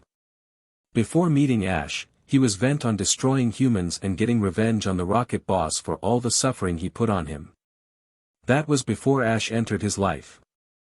When he sacrificed himself to save the Pokémon, it changed his views on life. He erased Ash's memories of him, and how he almost destroyed the world, but Ash could never be erased from his mind. When he went to the island of cloned Pokémon, he had much time to think about his life. What was he, and what was he supposed to do with who he was? When Ash returned once again to save the world, he decided that he was forever in debt to Ash. The third time he saw him, he planned on helping him accomplish whatever he needed help in. However, it turned out he needed the help instead. It was a cold night in the island of the clones. Mewtwo gazed up into the sky remembering how exactly 6 years ago, he first met Ash and how the young 10-year-old human boy changed his life. The cloned Pokémon he had created were no longer hating the regular Pokémon they were cloned from. Peace had taken over for the most part. He was soon going to travel and find the human boy, who was near manhood, and train with him. He had earned his respect. Suddenly an eerie feeling came over him as he sensed the presence of humans. Thousands of them. Teams Aqua, Magma, Galactic, and Rocket. They had surrounded him. Enraged, he went to face them, head-on. With his powers, he could easily defeat them. However, they had what he feared would happen. The legendary Pokémon. The humans had somehow manipulated and taken control of their minds and were now controlling them. He had no chance. Sending a distress signal to the human, Ash, he was easily captured. He woke up to the face of a man who he hated beyond belief. A human he wished to kill. Giovanni Rocket. Mewtwo, my old friend, he said, laughing bitterly at the predicament that Mewtwo was in. Chained to a wall with wires of electricity all around him, perfect to keep him from escaping. Giovanni, what do you want? Mewtwo spat back as he struggled to destroy the human that was only a mere 2 feet away. A sudden jolt of pain coursed through his body, making him scream out in agony. I wouldn't suggest that again, Giovanni said coolly. Behave, and you will live longer than we planned, he said, laughing that ghostly laugh again as he exited the room, leaving him alone. Mewtwo looked around. The legendary Pokémon, guardians of the earth, were being held in cages not even fit for criminals. For weeks upon weeks he was tortured with lab experiments as they attempted to make him evolve. A Mewtwo they believed they could create and control. If they could capture Arceus, a Mewtwo was certainly possible. Ash, where are you? The psychic cat asked in pain. He was being held in a power cell, where the more he struggled, the more power it drained of him, the more weaker he became. He soon began losing hope. If he, a legendary rare Pokémon with unlimited powers, couldn't defeat them, why did he suspect Ash could? No matter how good of a trainer he was, that he wouldn't be able to withstand them. But he was proven wrong. Ash had saved him. He had saved them all. And in the process almost killed himself. It was how he had gotten his scar, the one he always hid. Ash would never tell him how exactly he got it. Whenever Mewtwo would ask, he would change the subject. So he gave up trying. Ash Ketchum was truly a human like none other. He would be the only human whom Mewtwo would respect enough and allow to capture him. And for that reason, Mewtwo swore that those humans who abandoned them would pay. Chapter 9. Putting on his black cloak over his muscled form, Ash exited his room and headed for the next arena. He had just an hour and a half ago beat Rex Jarvis from Sinnoh and was heading to his second match against his longtime rival Harrison. The last time he faced his friend from Hoenn, he lost against his Blaziken. But Charizard was ready for it this time. He entered the battlefield, ready to win. From the stands he could see Paul, who gave him a small smirk and a look saying, "Don't F this up." Ash nodded, silently laughing at Paul's way of saying good luck. Harrison. Ash greeted as he saw Harrison enter, the crowds cheering widely for him. Harrison was a well-known champion and a highly respectable figure. Satoshi, he followed suit, nodding towards his opponent.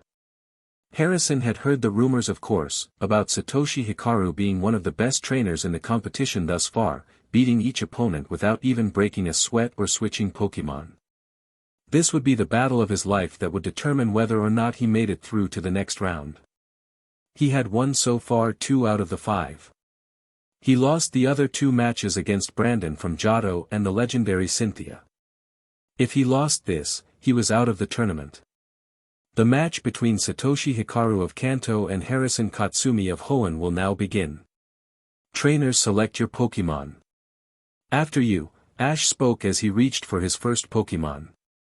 Steelix, arise. Harrison yelled, throwing his Pokeball up into the air as a large steel snake Pokémon appeared, growling immensely. Steelix, Heracross, let the aura be your guide. Ash said, sending his large beetle onto the battle stage. Begin, the judge commanded. Steelix, use your iron tail. Squash it. Harrison started off as his large snake Pokemon lifted its glowing tail as it swung it at the beetle. Heracross, bulk up and horn. Attack, his trainer said as the large beetle flew to the tail of the Steelix, capturing it in its horn. Now, send it flying with seismic toss. Heracross began spinning as Steelix began spinning around and around, letting it go as it flew across the field and to the ground, crying out in pain when it landed. Steelix, dig. Steelix struggled to get up after an assault like that, but it managed to go down under into the deep earth. Use Attract. Heracross sent its scent all over the hole in which the Steelix dug under. No effect seemed to be made until the ground shocked greatly as Steelix popped its head up again, looking for the amazing smells. No, Steelix, dig. Harrison yelled, seeming to understand his opponent's move. Ash smirked. Hyper Beam. Heracross's horn glowed orange as a large beam headed towards the mesmerized Steelix. It hit, dead on as it cried out loudly, dust being produced. As the clouds faded, the audience saw a knocked-out pile of steel. Heracross wins. Some of the crowd cheered loudly as others booed, sad to see their idol's Pokemon drop. They were so sure the steel snake would squash the bug like Harrison had hoped for. Red Team, send out your next Pokemon. Harrison growled slightly, annoyed at the mysterious trainer. So the rumors were true, he thought as he selected his next fighter. Kecleon, he shouted as a small greenish reptile came out, crying its own name as it glared at Heracross. Begin. Keiisi, blend into the scenery, his master commanded as Kecleon turned from green to brown, disappearing with the rocks. Now use Focus Punch. Heracross flew up as a brown gecko came out of nowhere, its paws charged as it tried to strike. Harden, then use Close Combat as Brick Break and fling it around. Heracross's shell hardened as took the hit, allowing its arms to reach Kecleon and hit it repeatedly with Brick Break, smashing it hard. It grabbed Kecleon's legs as it spun it like it had with Steelix before it released, sending the brown Pokemon flying before it crashed to earth fainted. Kecleon is unable to battle. The winner is Heracross. The crowds cheered loudly once more, even the previous ones who had booed Ash, finding a new respect and idol in him. Send out your last Pokemon, Red Team. Harrison sighed, not knowing what to do. He knew that Heracross was no ordinary Heracross, anyone could see that. So he did the only thing he could think of. I forfeit, he stated boldly. The crowd quieted as Ash sighed. Boos came forward immediately. Harrison has forfeited the battle, Sato Dash. No. Ash finally spoke. The crowd looked at him as did Harrison. My friend has been wanting to battle your Pokemon for a while. I will not allow you to quit. It would be dishonorable to me if you quit, knowing that you had a chance to win. Look at Heracross, he is unable to battle. He was right. Heracross was panting heavily as it hovered slightly above ground. How do you know if my other Pokemon are as strong as Heracross? How do you know if Heracross is my strongest or weakest? He demanded. Send out Blaziken, he commanded. Harrison's eyes widened slightly at his opponent's pride. Any other trainer would relish in the fact that they made their opponent grovel onto their knees, quitting. Instead, he thought it would be dishonorable to accept such a win. I accept, he said, nodding as he sent out his partner, his starter and best friend, Blaziken. The crowd cheered happily, knowing somehow this would be the best match yet. My friend has been waiting for this, so I send him out, Charizard, take to the sky. The rival of Blaziken came forth, roaring out as its wings stretched far. Blaziken widened its eyes, knowing exactly who this Pokemon was. It had to be the same Charizard he defeated those many years ago. And it looked like it had trained hard over the years.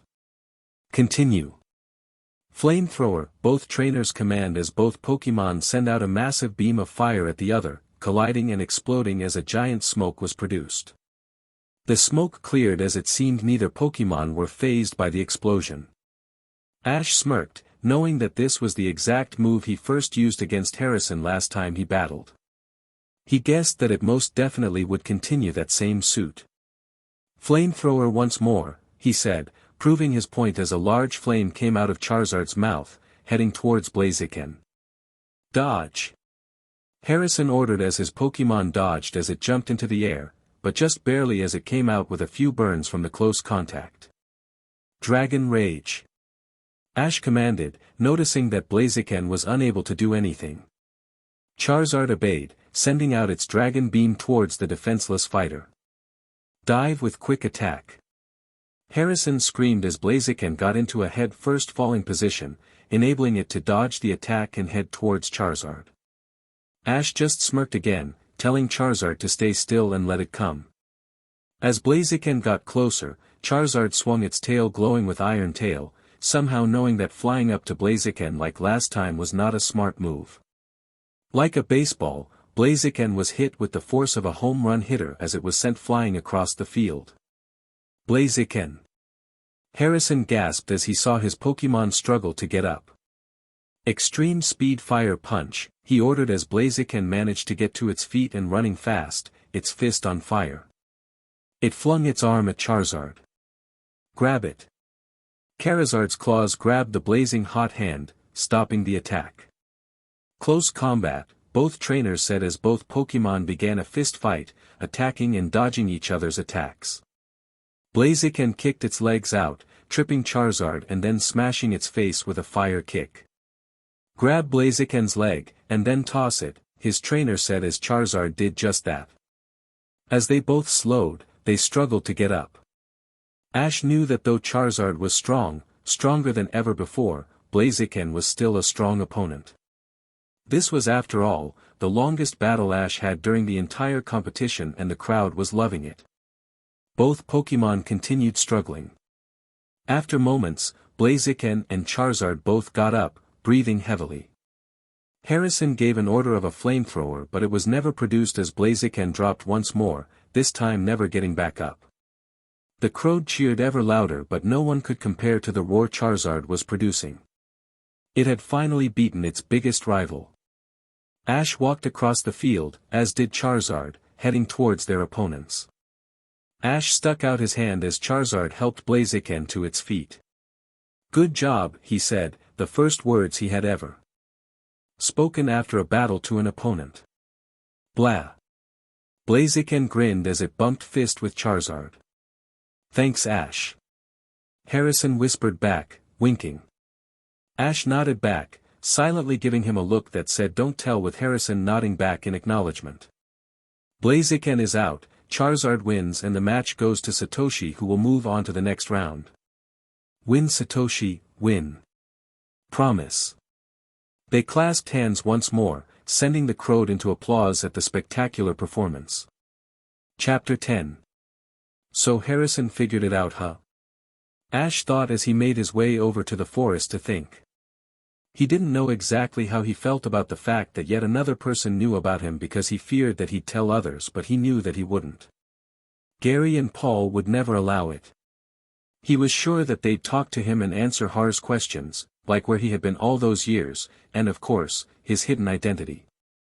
Ash had gotten together with Harrison after he finished the rest of his matches, letting him move on to the next level. So Ash. Or should I call you Satoshi now? Harrison grinned as he leaned back against a tree, 1 foot against it. Either suits me, he shrugged. What's with the cloak? Harrison asked, noting the large black drape over the trainer's body. 2 things, to hide my scarred face, Ash replied, flashing his face quickly and then concealing it again. He didn't allow Harrison the ability to gasp at his messed up face as he continued. And so that others don't figure me out. So, they still didn't realize it yet? He asked. Ash sighed. Nope. Not yet, but they will. They all will. Ash sighed at the memory. Harrison and he continued to talk about the old times. He let out his Pokémon as they began roaming around the forest, relaxing after a hard day's work. Excellent job my friend, he congratulated Charizard once more. Of course, I didn't expect anything less coming from you. Charizard shorted a puff of smoke before returning to his shady area. The matches for the day had ended as Ash now laid in the grassy forest, relaxing as he mentally prepared for his upcoming battles. The first round was done and complete, and out of the 100 only 25 remained. From the 75 that were let go, Harrison, Barry, whom was defeated by his dad much to his dismay, and by Paul, Harrison, and many others. From the people he encountered over his traveling years, very few had been eliminated. The 25 that were still left were him, Nando, Lance, Wallace, Richie, Paul, Gary, Max, surprisingly enough, Tyson, Cynthia, Stephen Stone, John Dixon, Drake, Brendan from Hoenn and Brandon from the Battle Pyramid, Morrison, Dylan from Hoenn, Anna from Kanto, Tracy Sketchit, Chase from Kanto, Laura from the Orange Islands, Casey and Giorgio. They were all very powerful and deserved to win. However, there were two trainers that stood out the most. Lyra and Tony Ryans. There was something different about those two, and yet familiar. Like Ash, they seemed to be on a winning streak. Their battles were practically flawless as they beat the crap out of each and every opponent. Lyra was the oldest of the twins. She had dark long black hair that went down to mid-waist, red streaks of highlights flowing nicely. Her 5 feet 5 inches height did her good, and add with her piercing dark eyes could intimidate any trainer she faced. She was rumored to show no mercy as she left her opponents to mere death. Her style was to inflict as much damage as possible without causing them to faint, and then obliviate them. She had some powerful Pokemon, her main being a strong Ursaring. Tony Ryans was 6 feet 4 inches, tough and muscular looking.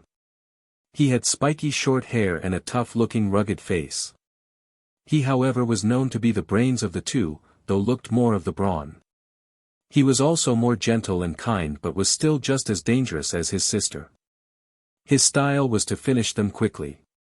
Knock them out as quick as possible, add a bit of pain, and the winner would be him. He had some speedy Pokemon that could knock down Pokemon faster than you could blink. Though Ash had faced neither of them, he knew that they'd be tough opponents, much tougher than any of the trainers he faced thus far. He would have to watch out for them. But something about them kept nagging him in the back of his mind. They seemed so familiar, yet he just couldn't place it. Who are they? The day ended after a gruesome training session as Ash went to bed, the thoughts of Lyra and Tony Ryans gone as his thoughts were now focusing on his upcoming matches. The next day, small dark clouds were forming into the once lighted sky. The winds were howling as Ash Ketchum made it to his next match. Somehow, though, he knew that this was far from a regular match. Macamp used arm move backwards and into his chest to get out. Shouted the 21-year-old trainer as his Macamp used its elbow to hit against Golduck, getting released from its hold. Staraptor used close combat to get out of Magmar's fiery hold, he commanded as Staraptor used its sharp talons to scratch against Magmar's arms as it got free as Magmar staggered to Golduck. Now, Macamp, grab Staraptor and use Fling at Magmar and Golduck. Staraptor, use Brave Bird. Macamp grabbed Staraptor by the legs as it spun around and threw the bird, who had gone up in fiery blue flames, making direct contact with Magmar as it pushed its body to Golduck, sending them both crashing towards boulders. And Magmar and Golduck are unable to battle, the winner is Macamp and Staraptor. And Satoshi Hikaru from Kanto takes the win, the announcer shouted as fans screamed out his name.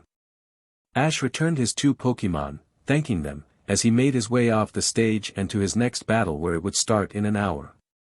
I sense something dark about your next opponent. Mewtwo spoke softly from the dark corner of the forest. As do I. Ash said. He had crossed his next opponent 10 minutes after his last win, briefly shook hands in good sportsmanship as they wished one another good luck. Ryan's aura was off. Darker than normal auras. I have the feeling that this will be a gruesome battle.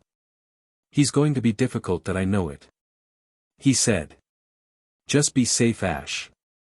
Mewtwo pleaded with the man that saved his life. The only human being he would ever respect and listen to. I will. I'll be careful. He promised as he returned him back and made it to the arena. There he saw from the end of the field was Tony Ryan's. He stood there, confident and intimidating, a sneer on his face. The battle between Hikaru of Kanto and Ryans of Sinnoh will now begin. Each trainer will bring out 2 Pokémon. The first to knock out both their opponent's Pokémon will be declared the winner and move on to the next round. Trainers, bring out your Pokémon. Raichu, Steelix, come forth, shouted Tony as he took out his Pokémon. Come out Blastoise and Nidoking, lend me your aura. Ash said as 2 fully evolved Pokémon appeared. Begin. Steelix use Iron Tail on Raichu and send Raichu flying at Nidoking with Volt Tackle. Steelix's tail glowed as it swung at a yellow glowing Raichu as it was shot at Nidoking at full force. Nidoking use Horn Drill and meet it up front. Ash ordered. Blastoise, go into the shell and use Hydro Pump and Rapid Spin.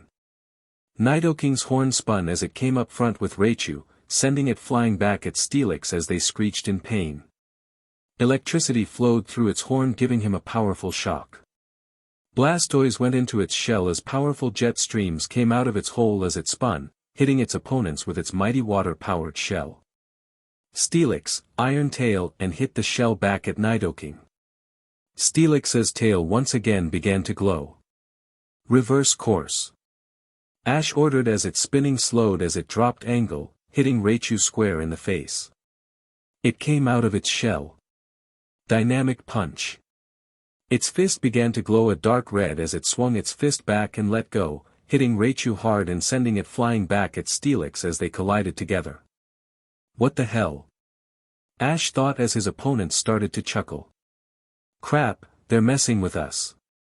He wanted to know how I worked. This isn't good, he thought as he called back his Pokémon to stand guard. Well, I underestimated you. Ryan smirked as he snapped his fingers. Like zombies raising from the dead, so did his Pokémon. It was as if they weren't harmed at all. Steelix, dig, Raichu follow, he ordered as his Pokémon went underground. Sense their auras. Ash said as they tried to sense them.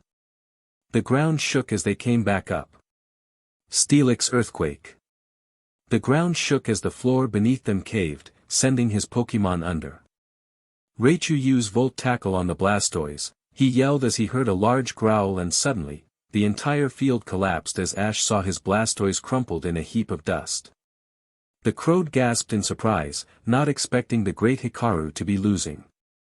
Blastoise, Zap Cannon.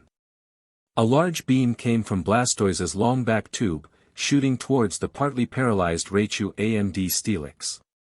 It hit it, but also sent it towards Nidoking as they collided together. They both growled in pain. Metal Claw. Ash shouted, frustrated a bit by his opponent's unpredictable moves. He didn't see the attack but suddenly Steelix was knocked out cold. The Crowd screamed in triumph over Ash's for sure victory. But Ash knew that the battle was far from over. Chapter 11. He could feel the tension seeping through his skin and rushing through his blood. This was the hardest battle he has faced yet, and that scared him. For years, he secluded himself from everyone except his Pokémon, living off the land and what it provided for him. He trained constantly, day in and day out. He had perfected his Pokémon's weaknesses against their opponent's strengths. He perfected the moves the elite trainers would never even dare to do. He even helped create special moves that none have ever heard about. He had done all that but he never learned to open up. After years of pain that his friends inflicted on him, added to his mother's death, he taught himself how to harden his heart. Only those who haven't hurt him did he still like. However, he could never love anyone, not even the person he considered as his brother, Gary. His love was for his Pokémon, and his Pokémon only. Besides for a few selected humans, he hated anyone else. To protect himself from the pain he built walls that were unbreakable. Slowly, he started to heal but in the process, lost a bit of his humanity as he became on with the Pokémon. And despite all that, Ash could feel a slight fear beginning to build during the battle. He stared his opponent down where only his opponent's Raichu remained, whereas he still had both his Machamp and Blastoise who were still up and ready to fight. Though he was at a huge advantage, he knew that Raichu would be a hard rat to beat. He also knew that there was a huge possibility that he might even lose. Raichu, thunder at the ground, then use Iron Tail, called out his opponent Tony Ryans. Raichu jumped into the air with the help of his tail as his cheeks glowed yellow with sparks. Suddenly a large bolt of lightning crashed down into the earth, shaking things up. He bent his tail as he jumped into the air and slammed his tail into the ground.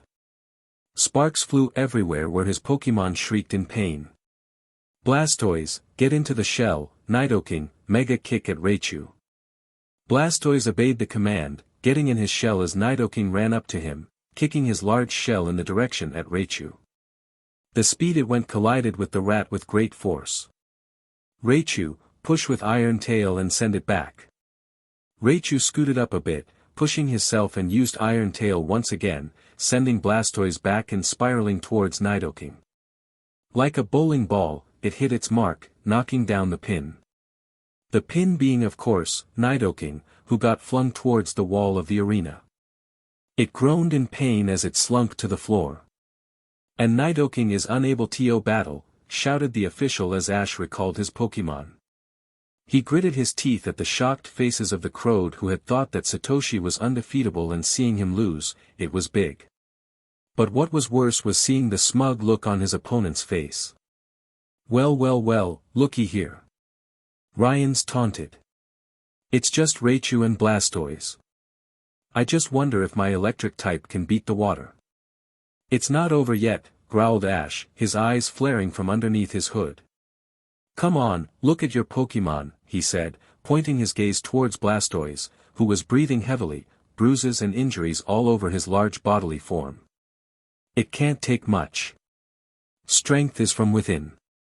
Ash replied simply. Blastoise, you always do your best and never let a matter of type disadvantage get the best of you. Now prove it to me. That little speech kindled a burning fire within Blastoise as he roared greatly, rising from the ground as he shot jets of water up from his cannons. Now, rapid spin and hydro pump. Blastoise went back into his shell as he spun, jets of water spraying all around. Raichu blocked the water easily. Is that all you got? Asked Tony. Raichu, thunder wave. Raichu sent electric shocks towards the water as it traveled the currents and at Blastoise. Blastoise, aqua meteor. Blastoise surrounded itself with water as it flew into the air from the incredible speed of the spinning. Suddenly, the water froze as it fell towards Raichu, who was too busy fighting off the powerful sprays of water, was hit, creating a huge explosion. Smoke emanated from the impact as everyone tried to see what happened. The winds blew at both sides, finally ending as Blastoise's large foot stood on top of Raichu's knocked-out form. The crowd cheered as Ash returned Blastoise. Raichu is out and the winner is Blastoise and Satoshi. You may have won Satoshi, but you didn't beat me, yelled Tony as he ran across the field in a fast pace, jumping him. The surprise attack shocked Ash a bit as he was pushed towards the ground, Tony straddling him as he tried kicking him away. Get security, shouted the official. I know who you are, he whispered. Ash Ketchum. And let me tell you this. Don't get in Omni's way, or we will kill you and all those around. Don't think we don't know about all the others you are hiding. You've been warned. Suddenly a Alakazam appeared and teleported Tony and Raichu away. Ash got up, dusting himself off. He felt a breeze as he realized what Ryans did. Sheet. It can't be. ASH, shouted viewers from the crowd. One being Misty. He didn't know if she was shocked to see him or to see his scarred face. The scarred face of a person she thought dead for 5 years. Whispers turned into shouts as everyone around realized that the great Satoshi was the famous Ash Ketchum, who was also an infamous murderer. Word about the youngest master ever killing his loved one had shocked the world. Everyone feared his return, even with him being supposedly dead. Well, he wasn't. He was there, his face jagged, alive and well among them. He was Satoshi Hikaru. Cops came from behind as they tackled him, cuffing his wrist. Ash felt anger he never felt before. It couldn't even be explained. The rage within tore through his very being as the ones holding him were pushed back from the great amount of force. Suddenly a figure appeared behind him, teleporting him away. "Mewtwo," whispered Brock, his eyes widened in such shock. In the dark forest miles away from any civilization, not to mention the competition, a large scream could be heard. "Damn it!" screamed Ash, who for once was letting out his emotions and weakening his barriers. Team Omni.dmnu. He closed his eyes in frustration. Not only was his secret out, that he was now a wanted fugitive again, but Team Omni was back and ready to wreak havoc. Team Omni was a secret organization that was built at the time of the destruction of Teams Rocket, Aqua, Magma, and Galactic. Omni was only known to the Elite Four of the Kanto region, Cynthia, Gary, Richie and Paul, as well as himself. They were untraceable yet omnipresent. Always there, always watching. When Rocket, Aqua, Magma and Galactic were defeated, the remaining forces came together and formed a new league. But before they would even start in on their plans, they swore to defeat the only one who had the slightest chance of defeating them. Ashton Satoshi Ketchum. They were here, at the top 100 competition. It figured. Why was he so surprised by that? It should have hit him sooner, when he first heard about the Ryan twins. How could he have been so stupid? "Ash," whispered Mewtwo, who was now crouched down next to his partner. "Say the word and I'll get you out of here. This isn't your problem. Let the pitiful humans deal with this. My only concern is for you and your friends, and the Pokemon," he said. "No." Ash rose, his face hardened once more. "This is my job. Team Omni is back because of me. I have to defeat them. By my hands, they will die," swore Ash with a burning passion. "But first, it's time that Ash Ketchum return to the land of the living and rejoin the human populace." And with that being said, Mewtwo whisked Ash away to their first steps in taking Omni down and reclaiming his innocence. Chapter 12. So you know what to do. Yes. One way or another, you will be safe. In recent news, Ashton Ketchum was discovered yesterday afternoon during the top 100 competition. 5 years ago on March 26, 2010, Ashton Ketchum was found guilty of the murder of his mother. It was said that Ketchum disappeared and the corpse found later that week, dead. During Satoshi Hikaru's battle against Tony Ryans of Sino, Ryans attacked Ketchum, revealing his identity. Police tried to apprehend the criminal but he escaped by what witnesses said was a Mewtwo, the legendary psychic Pokemon. Today at around 9 in the morning, Ketchum gave himself up. The trial will be held today at 7 p.m. in the Goodshaw Criminal Justice Court. The competition will be postponed until further notice. The people of Pallet Town, Kanto vs. Ashton Satoshi Ketchum is now in session, yelled the judge in a deep bass voice as his gravel hit the table. "Ashton Ketchum, you are being charged with first-degree murder, escaping jail and resisting arrest. How do you plead?" He looked towards the judge straight in the eye, his heart thumping in a slow tempo. "Not guilty, Your Honor," he said with honest sincerity in his voice. "Let the session begin." "Thank you, Your Honor." People of the court, 5 years ago Ashton Satoshi Ketchum was found guilty in the court of law for the murder of his mother, Delia Hikaru Ketchum. He was sent to jail where he allegedly escaped. How he did that, we have not yet found out, claimed the offensive attorney. His body was supposedly found a few days later, dead. How he is alive right here, right now, taking the identity of Satoshi Hikaru and competing in the top 100 competition is beyond me, he said. However, we all know that Mr. Ketchum is guilty for his mother's death. No other witnesses were found at the scene of the crime. Only he was there, his Pokemon out. He is clearly guilty. Help me put this murderer away. The courtroom murmured. People, heard a lot of crazy things through my years as a researcher, said the defense attorney, Gary Oakes. But never have I heard something so ridiculous. People of the court, hear me out when I say that Mr. Ketchum being guilty of the crimes he is being accused of is even less of a chance true than it is for me to take over the world, he said, slamming his hands down. I've known Ketchum since we were children, and let me tell you that he would never do anything of the sorts of what you claimed him to do. He loved his mother very much. And besides, like offensive attorney Jacobson said, there was no one there. How do you know that the real culprit didn't run away? All that was found was him near his mother's burned corpse, unresponsive. That is no real proof. So please, don't let an innocent man go to jail. Has he not suffered enough? Finished Gary as he sat down. Jacobson, please call out your first witness, ordered the judge. Yes, Your Honor. People of the court, I call out Maximus Maple. Gary gasped as he witnessed 14-year-old Max walk up to the stands. Please state your name to the court, softly said Jacobson. Maximus Norman Maple, he spoke in a strong voice. Mr. Maple, do you swear to tell the truth, the whole truth and nothing but the truth, so help you God? He asked the young boy. I swear it. Mr. Maple, tell me, how old are you? 15 this April 16th. Max replied. And what is your relationship to Mr. Ketchum? He was my friend, until he killed his mother and got us in constant danger, yelled Max, glaring daggers at Ash. Objection, yelled a set-off Gary. Overruled, yelled the judge. Mr. Maple, behave yourself, he warned. How long have you known Mr. Ketchum? Since I was 8. I traveled with him and my sister, May Maple, and Brock Stone. And how was your journeys with him, and did he ever start acting odd?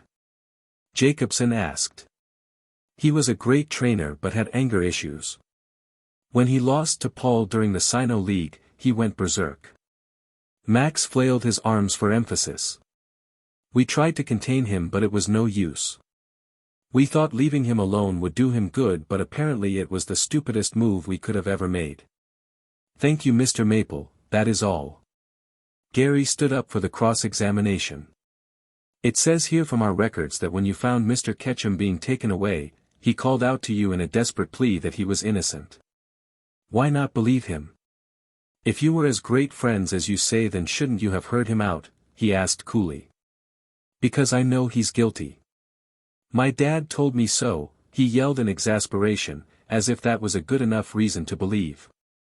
And why would your dad tell you that? Mr. Maple, what did your father tell you? Gary pried. Max hesitated. Objection, question does not relate to the topic, the prosecutor stated. Overruled, continue, stated the judge. Answer the question, Mr. Maple.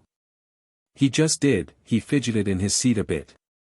Besides, you don't have any proof that he didn't do it, he pointed out. No further questions. Gary said, smiling on the inside. Your next witness. The judge called. The next witness called up was Norman Maple, who testified that Ash had been a danger for a while. He had been involved in a lot of crime-related things, and even at times working with members of Team Rocket. Paul and Richie testified on Ash's behalf, saying how through the years, Ash had always been there for him.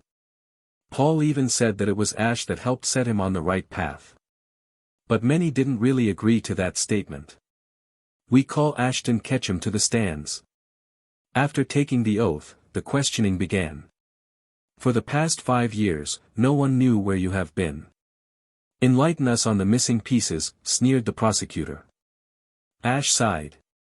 I've been training in various regions around the world, training my Pokemon and myself both physically and mentally. I got a letter as Satoshi Hikaru, and decided to attend the competition.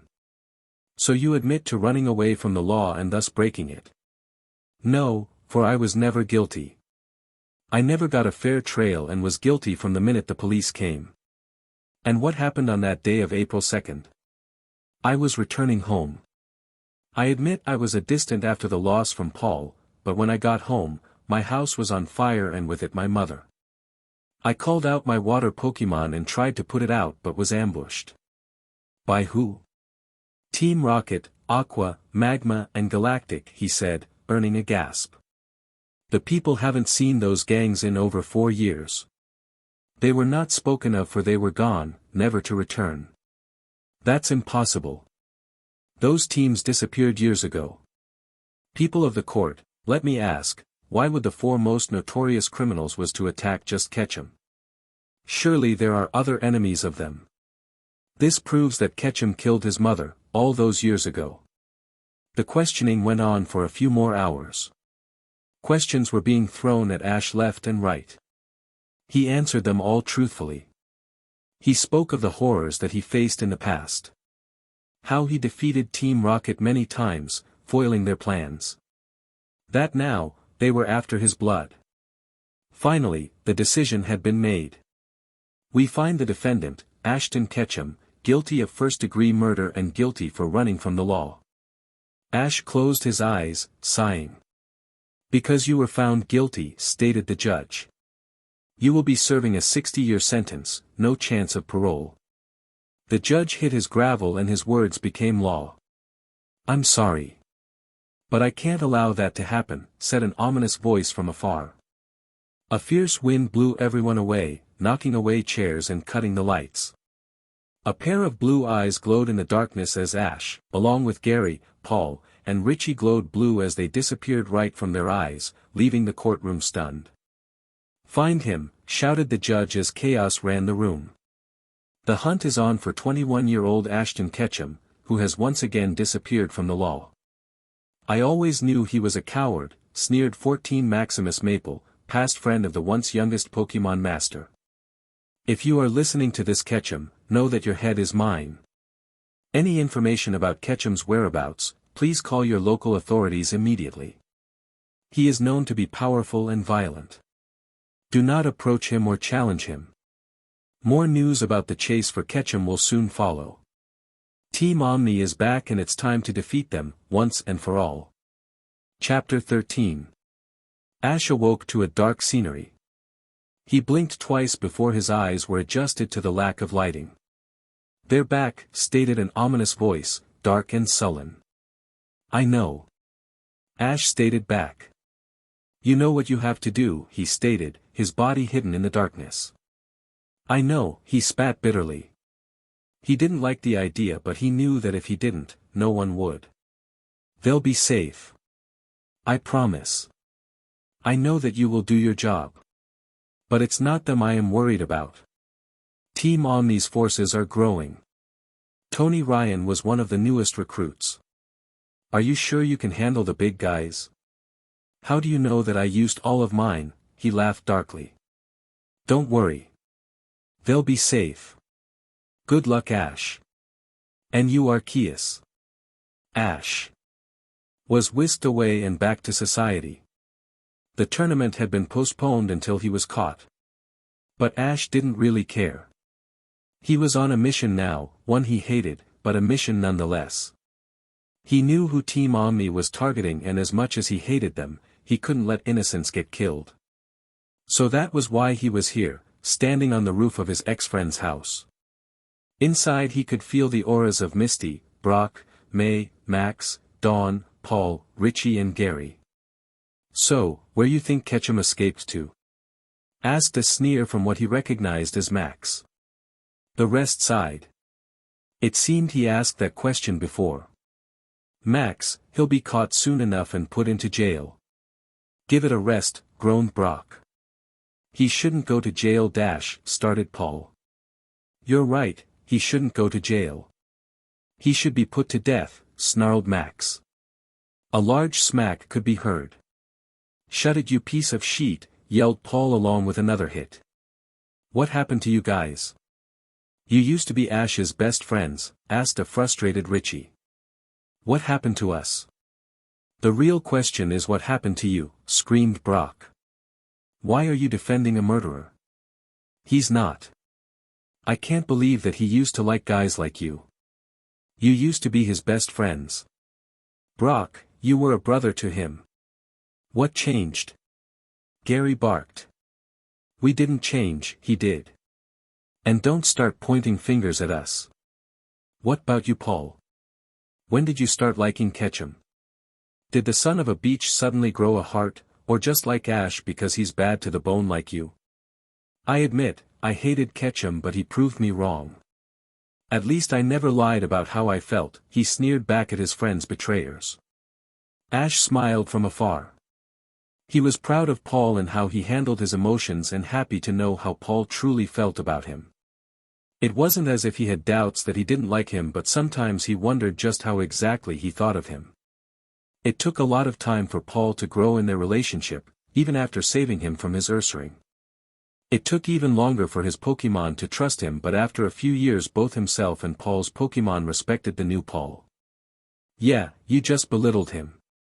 Dawn argued back. So you are defending him? Paul smirked. And here I thought you had less of a heart than mine.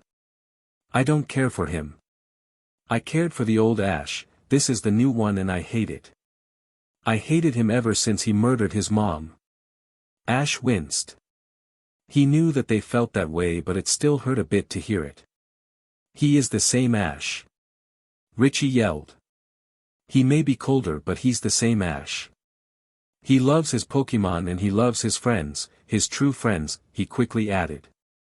The Ash you believed is fake. He never killed anyone, and he never would. Can't agree fully to that, Rich. He thought silently as he continued to listen to their conversation. Yeah, he never killed anyone and I'm freaking Santa Claus. Max yelled back. He's a murderer and you are all in a pathetic state of denial, but I'm knocking you out of it. Go, slacking. He threw a Pokeball and the aura of a large ape Pokémon came out. Steelix, yelled Brock. Torterra, screamed Paul. Electivire, yelled Gary. Blaziken. May called out. Empoleon. Dawn summoned. Charizard. Richie sent. Gyarados. Misty ordered. Suddenly attacks could be heard and felt from all around. The house shook violently. This isn't good. He thought quietly but decided to wait it out. Suddenly, the appearance of another aura appeared, entering the house. Drop to the floor, now, screamed a voice unrecognizable. What the hell, screamed Max as he dropped in terror. By the order of Team Omni, you are mine, screamed the unknown. Alakazam, teleport. Before Ash could stop them, he felt their auras disappear. DMN, he muttered as he tried to sense the Pokémon's aura and follow it, but it was masked well. Mewtwo, we got a problem, he spoke into his communicator watch that Arceus had given him before. Max groaned as he opened his eyes as he stared into darkness. May, he called out, receiving no answer. Brock, again, silence. Dawn, Misty, Paul, Richie, Gary, anybody, he hollered. He tried to get up and move, but he realized that he was held in place. Help me please, he hollered. An ominous laugh could be heard. Why, am I that bad of a host? The dark voice asked, chuckling. Who the hell are you? Get me out. Wait till my father hears about this, he sneered. Oh, the poor little trainer wants his daddy, he mocked. I thought the great Maximus Norman Maple could handle things on his own. Who are you? He repeated again, tired and hurt. This was getting him nowhere. This guy had taken him captive, made him look like a fool, and now was mocking the great Maple name. Who did this guy think he was? When he got out of this? Call me Omni, or at least, a part. Never heard of it, he spat. They couldn't be that big of a group like Aqua and Magma if he never heard of them. Oh, don't you worry, you will soon. In the other cells the other taken hostages were also struggling with getting loose but with no use. It seemed that Team Omni had them trapped. So, where's Ketchum in all this? Too scared to show his face. Max sneered. This was all his fault after all, Max thought as he tried to pry some useful information. Oh, don't worry about Ketchum, we'll get him soon enough. Well, you just dash, he paused. What? Wait, isn't Ketchum part of you guys? Asked a dumbfounded Max. You humans, he laughed darkly once more. You don't know nothing. You assume everything without getting the facts straight. Just like your father, he spat. Don't you talk about my dad, he roared, struggling against the restraints. And why not? He's just like you but less worse. At least he didn't abandon his best friend, unlike you and your pitiful friend. We didn't abandon him, he betrayed us. Ketchum killed his mother and would have killed us next. Oh, how stupid you pitiful humans are. You think that Ketchum would hurt anyone? I've only heard of him and I know more about how he really is. What are you talking about? What do you mean? Demanded Max, glaring at the hidden figure. What, didn't you know like we did that Ketchum was innocent all this time? Gary did. Richie did. Lance did. Hell, even Paul did, he laughed once more. And yet his best friends were so quick to accuse him. Max's face whitened like a ghost at the revelation. You know Max, he thought of you as a little brother. He was innocent. Max stuttered, his eyes widened at the thought. Oh yes. I'll even let you in on a little secret, he leaned into his ear. We killed his mother. You bstrd, screamed Max, thrashing now. You call me a bstrd? Well, I may be, but look in the mirror. You were the one who believed that the hero Ashton Ketchum was truly capable of murder, of his own mother no doubt. And you call me heartless, he chuckled. Well, I must be going. Think on what you've been told. And with that he left. Max stared intently at the floor as tears fell down his cheek. He could hear the drops as each one hit the floor. The bstrd was right. He was worse. He was wrong about Ketchum and now it was too late. How could he have been such a fool as to believe them? He abandoned Ash when he needed them the most. Even Paul knew of his innocence and Paul hated him. Where had it all gone wrong? 10-year-old Max had just watched on of his best friends lose to Paul, a man he hated more than Team Rocket. He wanted to comfort Ash but Brock said to let him go. He was returning home when he ran into his father, cold stone face. Dad? He asked, confused. He killed her, his father, his idol whispered. Who, Dad, who? Delia Ketchum. Max gasped. She's dead and what's worse, she was murdered by her own flesh and blood, her own son, Ketchum. No. Max gasped, unable to believe it.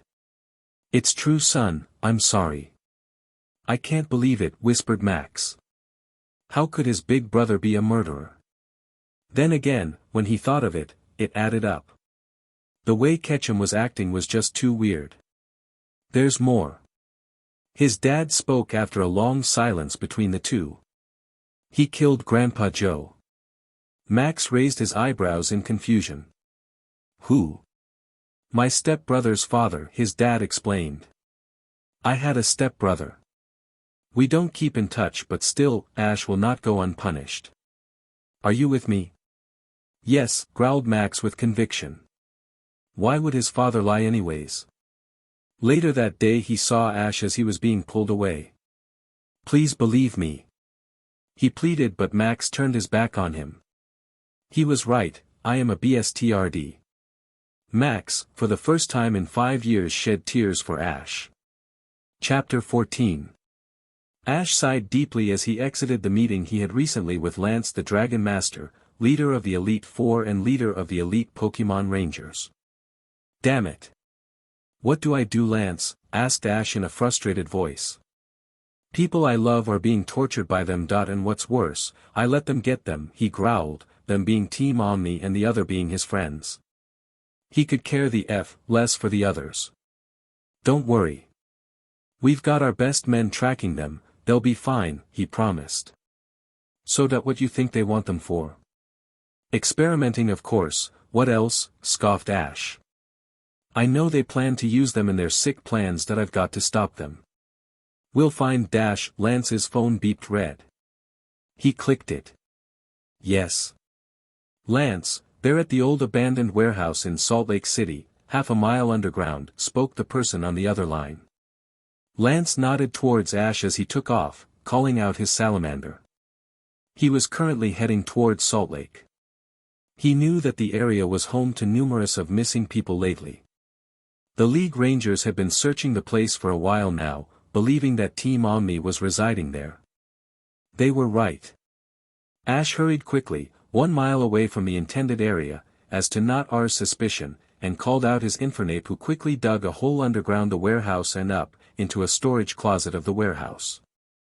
Lucario, he called out softly. Lucario appeared in a bright light, bowing respectfully towards its master.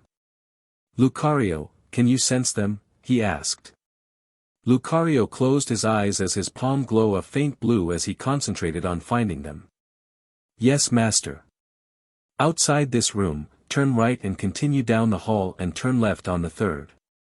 One of them are in the third doorway. The others are at the opposite direction, in the second, third, fourth and fifth. Another is just above us. He said. Ash nodded and called out his Garchomp. Lucario and Garchomp, you guys take care of the ones on the left.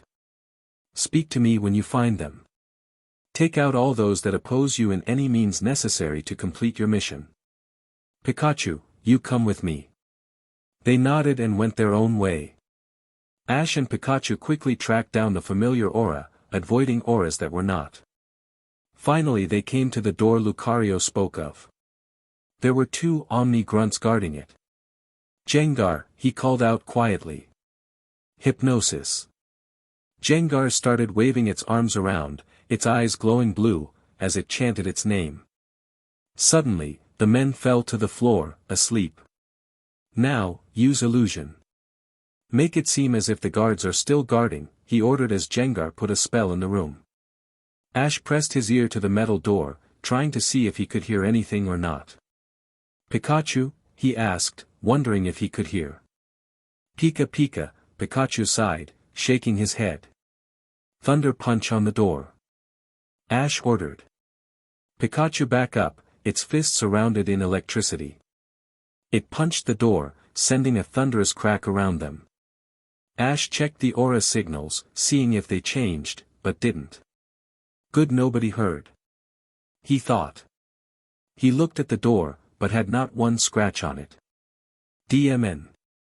Feraligatr, Typhlosion, he threw 2 Pokeballs in the air as his longtime partners came out, growling out their names. Typhlosion, use Fire Blast at the door, then Feraligatr, Hydro Pump. Typhlosion nodded as if opened its large mouth as a blast of fire came out, shooting at its target. The door started turning red quickly as the fire continued hitting against it. Okay, that's enough, Feraligatr. Feraligatr shot a jet of water at the red mark, creating steam. He could feel the once intense heat start to cool as mist surrounded them. He was a bit curious as to why no one was running to them, ordering them to give up, but he wasn't complaining. Of course, that didn't mean he would let his guard down. Typhlosion. They continued that pattern until a hole was found in the door. Good job. He said. He remembered that tactic from the time he had to rescue his mother from NTI.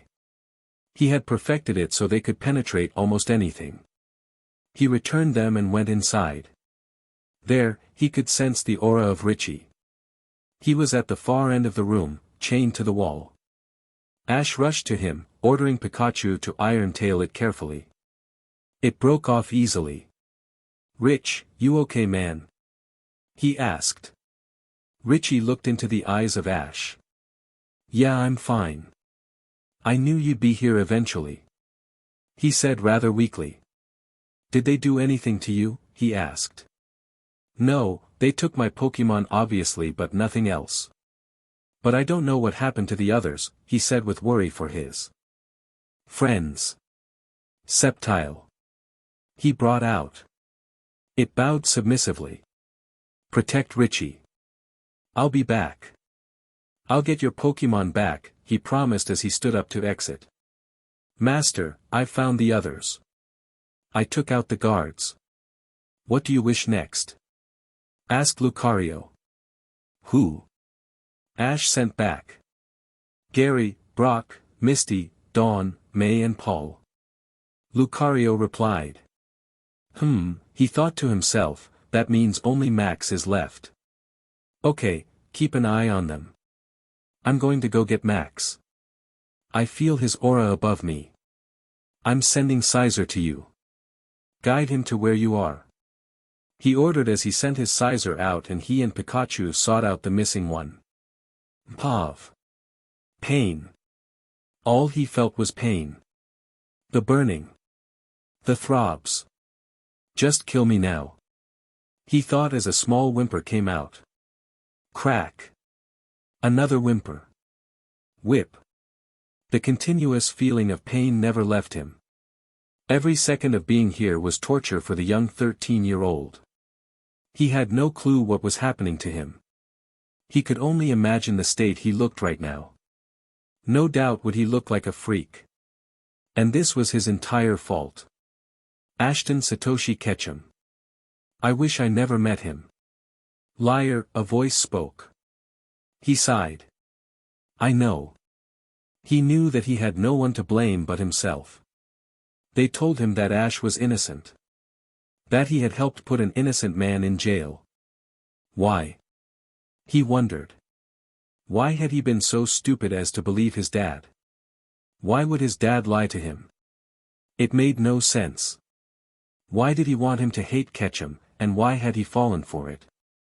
Why had he truly believed his best friend, a big brother to him, had murdered? He was an idiot, the biggest idiot to ever walk on the face of the earth. And the pain he was suffering now was his punishment for betrayal. Suddenly he heard a large crash. Thinking it was from him, he winced, but when no new pain was emitted, he looked up. What he saw in front of him shocked him to no end. Not only were the guards who were hurting him unconscious on the ground, but the one he betrayed nonetheless had saved him. Why? He asked quietly, tears streaming down his face. It was the second time he cried for Ash Ketchum. Because even you don't deserve this type of pain, he spoke coolly as he released him.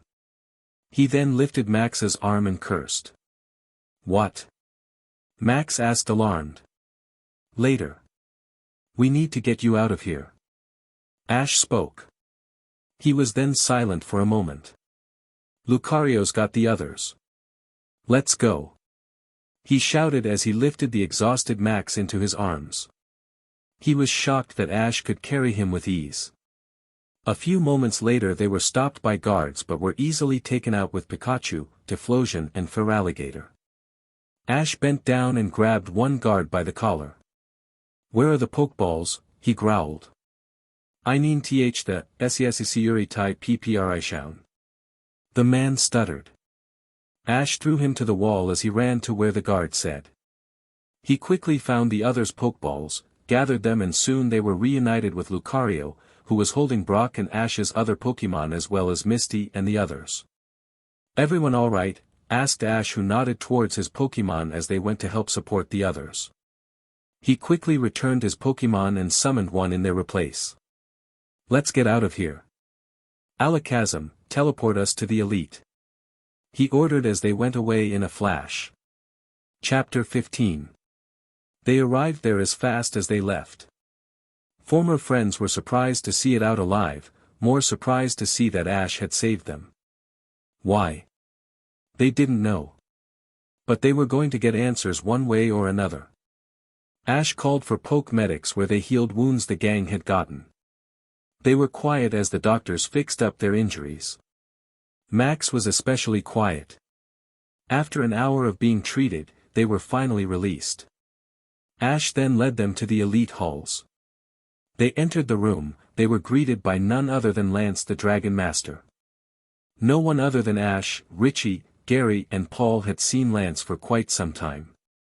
Many were shocked to see him here, as if waiting for them. So Ash, I see your mission was a success. Their mouths dropped. Good job. Go rest up and cool down and meet us in the center in an hour. Lance said as he faced the group.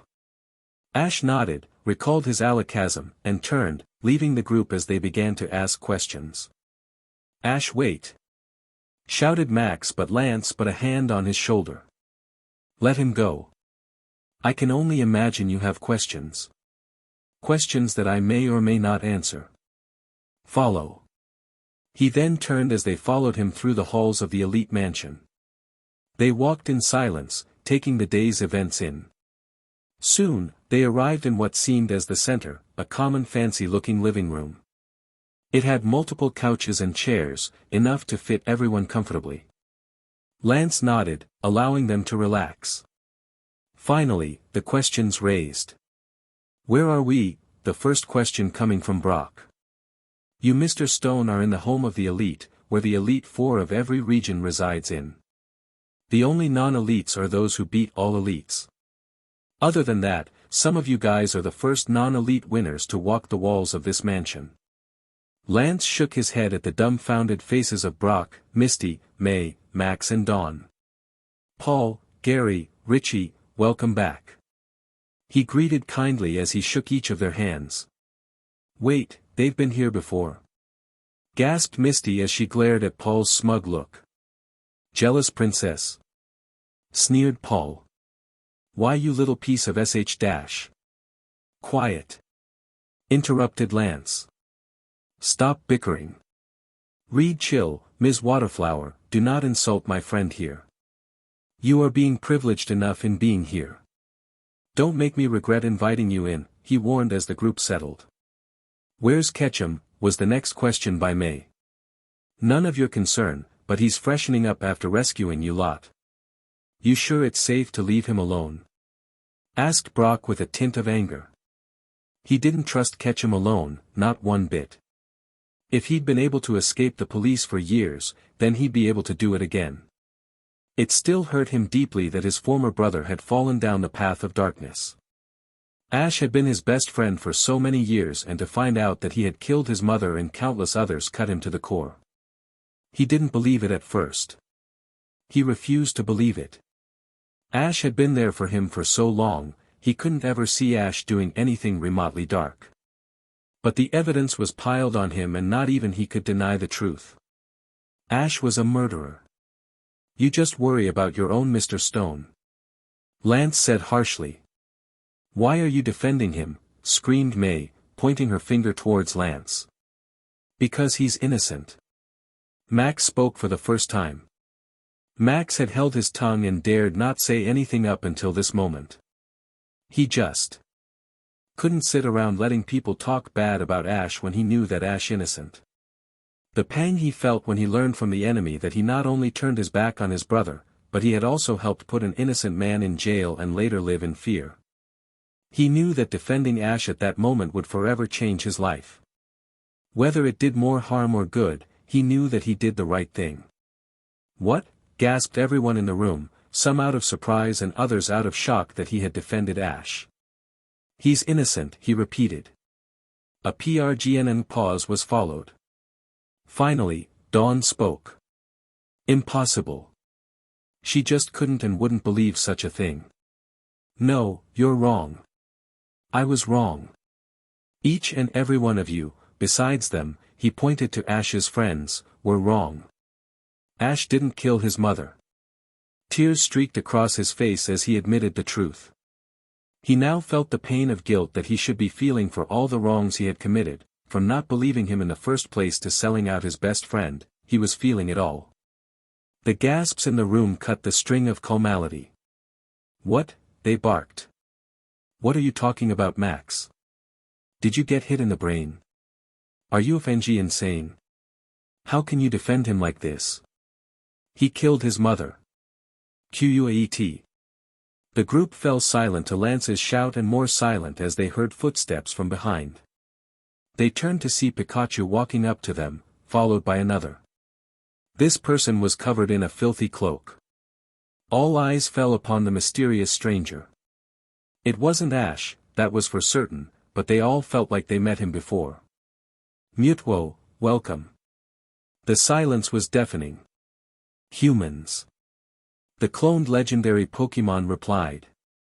Mewtwo. Besides, for the time when they had seen Mewtwo in front of the stadium, retrieving Ash, they had not seen that lone creature in years. Each person in the room had memories swarming in their head of times they had met Mewtwo in the past. For Brock and Misty it was when they had helped save him during their Johto journeys from Giovanni. For May and Max they had met Mewtwo 4 years after Ash died. They were traveling back to their parents' house, only to be stopped by Mewtwo. Mewtwo was in a fit of rage when he saw them and had no problem with attacking them, but was stopped by another. They had guesses of whom stopped it. Dawn had only encountered Mewtwo briefly, but it quickly disappeared without a word. For Gary, he had battled with Mewtwo long ago when he was a rookie trainer and when it was still being controlled by Giovanni. He later saw it when it came by his lab, taking Ash's Pokemon away. Gary had asked about Ash, but it promised Ash would be back. He was right. Paul and Richie had seen Mewtwo when talking with Ash, just a year before the competition. It had come to them in warning to stay on guard, for a dark presence would soon make itself known. Each took the warning to heart and looked out for any signs of trouble. Lastly, for Lance, he had had the honor of battling with it and Ash. That was one way how Ash had beaten him. It had incredible powers that Lance could only dream of having. He was amazed at the way Mewtwo listened to Ash and respected him as its trainer. "What are you doing here?" asked a dazed Max. Though it scared the hell out of Max during their first encounter, he had admired Mewtwo's power. He knew that it wasn't no ordinary Pokemon. Whoever was its trainer, if it had one, would no doubt be one of the strongest trainers in the world. "I am here because my master sees fit to have me here. I am also here to defend to the death his honor. For years my master had been hunted and hurt beyond belief.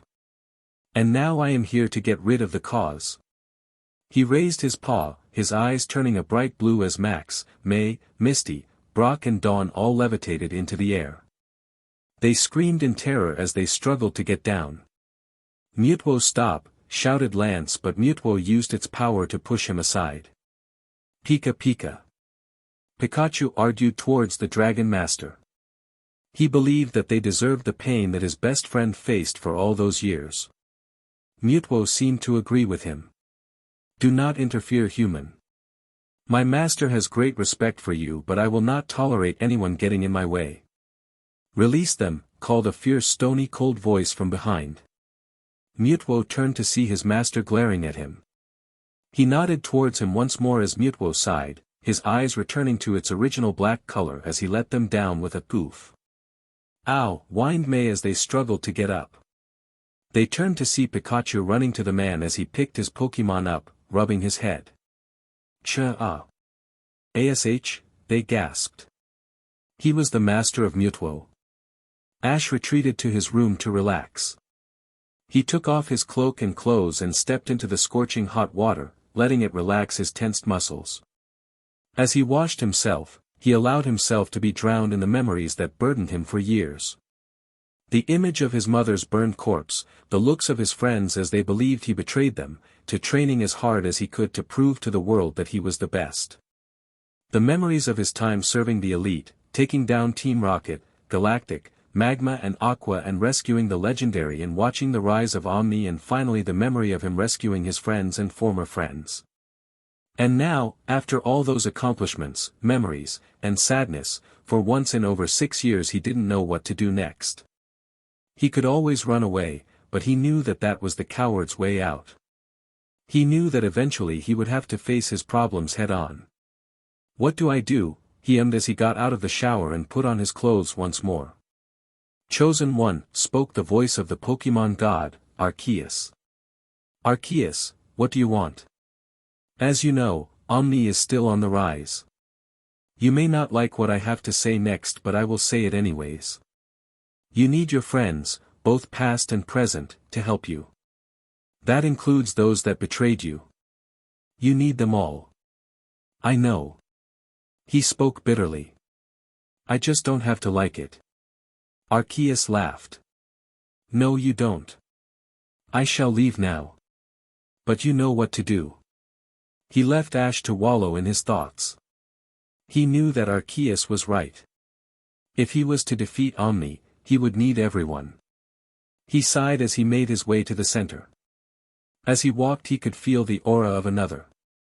He ran in the room to see Max, Misty, May, Brock, and Dawn all floating in the air by Mewtwo, Lance yelling at him to put them down and Mewtwo arguing against it. It was time to step in. Release them. Mewtwo did, and the others gasped as Pikachu ran. To him. Ash? You're Mewtwo's trainer, whispered Max. Chapter 16. Ash stared down hard at his ex-friends as their mouths were hanging open with shock. Even Gary and Richie were a bit shocked to see that Ash had a Mewtwo. Paul just stood there with a raised eyebrow that gave the look of, not really surprised. He walked over to them and glanced at Mewtwo. Having fun? He asked telepathically. Master, they deserve it for all the pain they put you through. Mewtwo stood his ground as he had the urge to throw Brock into the ceiling fan, turn it on and watch his body spin until his head eventually popped off. Mewtwo, I know that you hate them, trust me, so do I, but in a way we need them. Stand down. He ordered as Mewtwo sighed and bowed slightly before straightening himself up before just settling for glaring at the traitors. So Max, it seems as if you've discovered the truth, he spoke coolly as Max looked down in shame. Can't believe Max crossed over. Brock whispered to Misty, who nodded sadly. So you are turning on Max because he has somewhat of a brain and realizes his wrongs? Ash glared openly at him as Mewtwo's hand twitched. He sent a look at Mewtwo that said not to even think about it. Shut up, Ketchum. The only reason I ain't reporting you to the police is because I want answers. He seated as his normally calm stature shattered. He nodded and gazed at Lance, who had also nodded. Take a seat. Lance instructed as they all did. For 6 years you believed Ash to be a criminal. You believed he killed his mother and countless others. You also believed him to be a traitor in your eyes. Now you know of the downfalls of the most notorious gangs in the world. Team Rocket, Team Aqua, Team Magma and Team Galactic were brought down approximately 3 years ago. No one knows how it happened. No one knows who did it. However, the one responsible is residing in this room. Can you guess who that may be? He asked the group. Gary, Richie, Paul and Max all knew who it was. All the clues had added up. It only took Brock and the idiots to come up with the answer he did. You, he stated, pointing at Lance as if it was the most obvious thing in the world. Lance sighed as Max smacked his forehead with the palm of his hand, leaving a small red mark. He promptly stood up and smacked Brock in the back of the head, hard. OW, he growled, rubbing it soothingly. What the hell, Max? No, you idiot, he barked. It wasn't Lance who defeated them, it was ASH. He pointed towards the young adult that stood leaning against the wall. Ash. Yeah, good one. I think Max is even more delusional than I thought. He snicked, as did the others. He turned to Max and got down on one knee. Look, Max, I know that you want to believe that Ash is good, but he's not. Stop living in a fantasy and come back to us, he said, talking as if Ash wasn't even there. Look, Brock, I know that Ash isn't bad. While I was being tortured, a man told me the truth. I don't think he realized that I would escape and be able to tell others, otherwise he would have never told, but I know that Ash was framed. And by the gangs no less, he said with conviction. He turned to Ash, who had gotten his attention.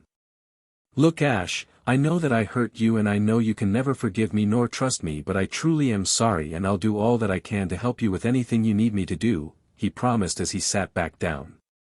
Mewtwo raised his eyebrows, surprised at the human boy's declaration. Ash was even more so surprised. He truly didn't want to forgive, but he knew that he would need Max's help in the later run.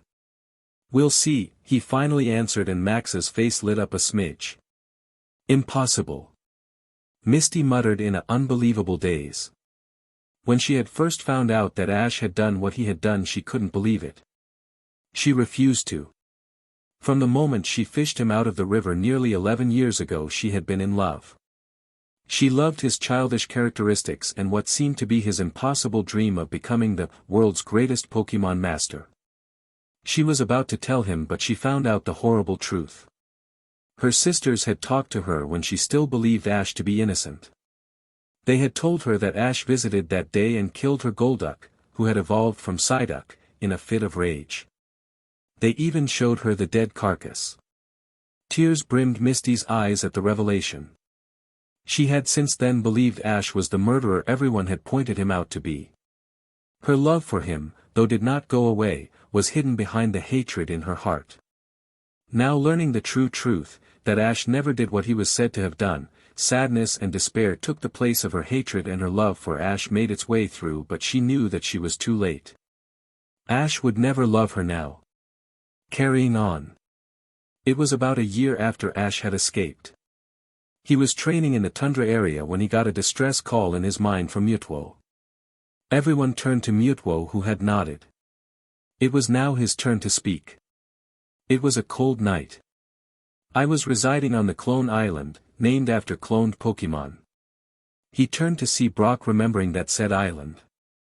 I was thinking about a young human boy who had, for the first time ever, gained the respect of me. Misty gasped, as did Brock. Never before had I liked a human. When Giovanni created me, he used me for his purposes of taking over the world. I had escaped, of course, but wanted revenge, but Ash helped me to see different, he said, recalling the memory of when Ash ran in between his and Mew's attack. I wanted to find him and follow him, but I soon found myself surrounded by none other than Team Aqua, Magma, Galactic and Team Rocket in the lead. The gang gasped in shock. There were thousands of them. I had no means of escape. They used my brother-ins against me. They had somehow taken control of the legendaries and had them capture me. Before I blacked out, I sent a signal to the human that had gained my respect. He turned to that said human. Ash. I later woke up to a face I had hoped to never see again, Giovanni Rocchetto himself, CEO of Rocket Industries. He greeted me and I all but attacked, but found myself chained to a wall with wires of electricity all around me, a perfect method of keeping me still. He shuddered at the memory. Ash put a hand on his shoulder, nodding encouragement to continue. I struggled to get out, was soon screaming instead. He closed his eyes in the memory of pain, sweat was dripping from his forehead as his breathing became hard pants.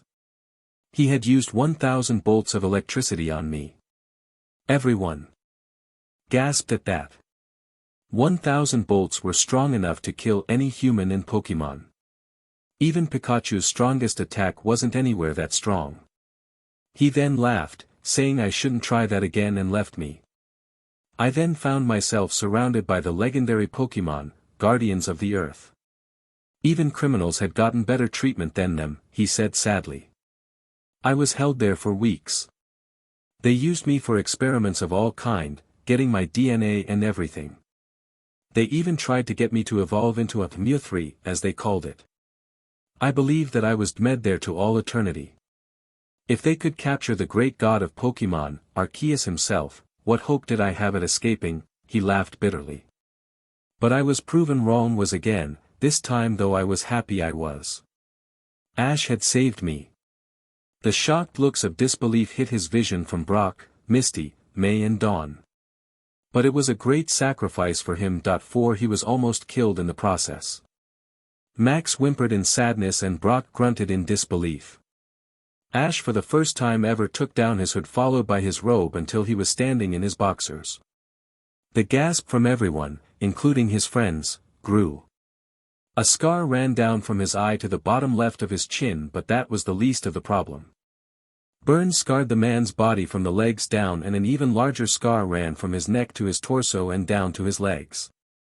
On his abdomen were the branded words of "Motherfucker Failure." Tears brimmed the eyes of everyone as Ash silently placed his clock back on and his hood back up. "How?" asked none other than Brock, who seemed to have been in shock at such the sight. Ash sighed. He knew that he'd have to answer that question sooner or later, and it seemed sooner had crept its way through. So he began his story. Ash had been traveling for a while when he heard it. "Ash, help. He didn't know at first who it was, but soon he did. Hearing that Mewtwo was captured disturbed him greatly. He quickly called out his salamence as he flew to where his instincts told him to be. He found himself flying to an uncharted area in the Cinnabar Islands.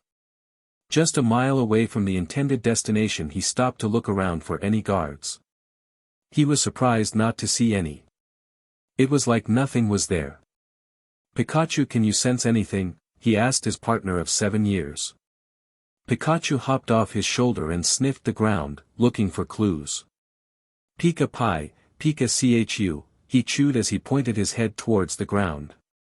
Ash nodded and brought out his Infernape. "Infernape, use dig," he ordered, and Infernape dug a large hole. It didn't return after a while, so Ash followed. Jumping in, he felt a sudden pull to his stomach at the sensation of falling. He prepped his body for landing in a large underground lake. He could see Infernape in the water, struggling to stay above the water. He quickly recalled it and brought out his Floatzel. "Floatzel, swim underneath and tell me what's there," he ordered, and his Pokémon soon disappeared into the great abyss. About half an hour later it returned. "Flow Floatzel Flot. Flow Floatzel Flot," it said, recalling all that it saw. Ash thought for a moment. An underwater mansion. Take me to it, he had decided. Floatzel nodded as Ash grabbed onto its back and dived. Just as Ash was about to loose air, he looked towards Floatzel, who used an ice punch through a steel door. It shattered, and Floatzel, Pikachu, and he were swept into the room. Ash called out his Typhlosion to quickly repair it with the Fire Blast, followed by a Hydro Pump. Inside the mansion it was dark. He knew that people resided in here, and he knew that he had to get out of the spot he was in. He quickly returned his Pokémon, all except for Pikachu, as he crept inside the base. He stayed hidden in the shadows as he eavesdropped on those he saw. "Zapdos is fighting," he heard a Rocket Grunt comment to a Galactic Grunt. "But we've got it handled." There he saw the 7 legendary birds, all in a similar cage that Hunter Blake used to hold the 3 birds before. There inside them were Zapdos, Moltres, Articuno, Latios, Latias, Ho-Oh and Lugia. Ash gasped at the sight of the injured birds. He summoned his Alakazam to use Psychic on the grunts and to release the Pokémon. He then had it use Hypnosis on them. He approached the birds. "I know you want to get out, but we are right now underwater. I swear on my life that I will not keep you, but for you to escape you need to be in the confines of a Pokeball." He took on out. "I promise after all is through I'll release you back into the wild." The 7 birds nodded and went into the Pokeballs, all except for Lugia. "You have done well, chosen one," he said as he went in. Through his rescue mission he found the others and did the same. However, when approaching Mewtwo, the last he needed to rescue, that's when it all went wrong. He had just gotten Mewtwo out of his containment when he found himself surrounded by grunts from every team by the thousands.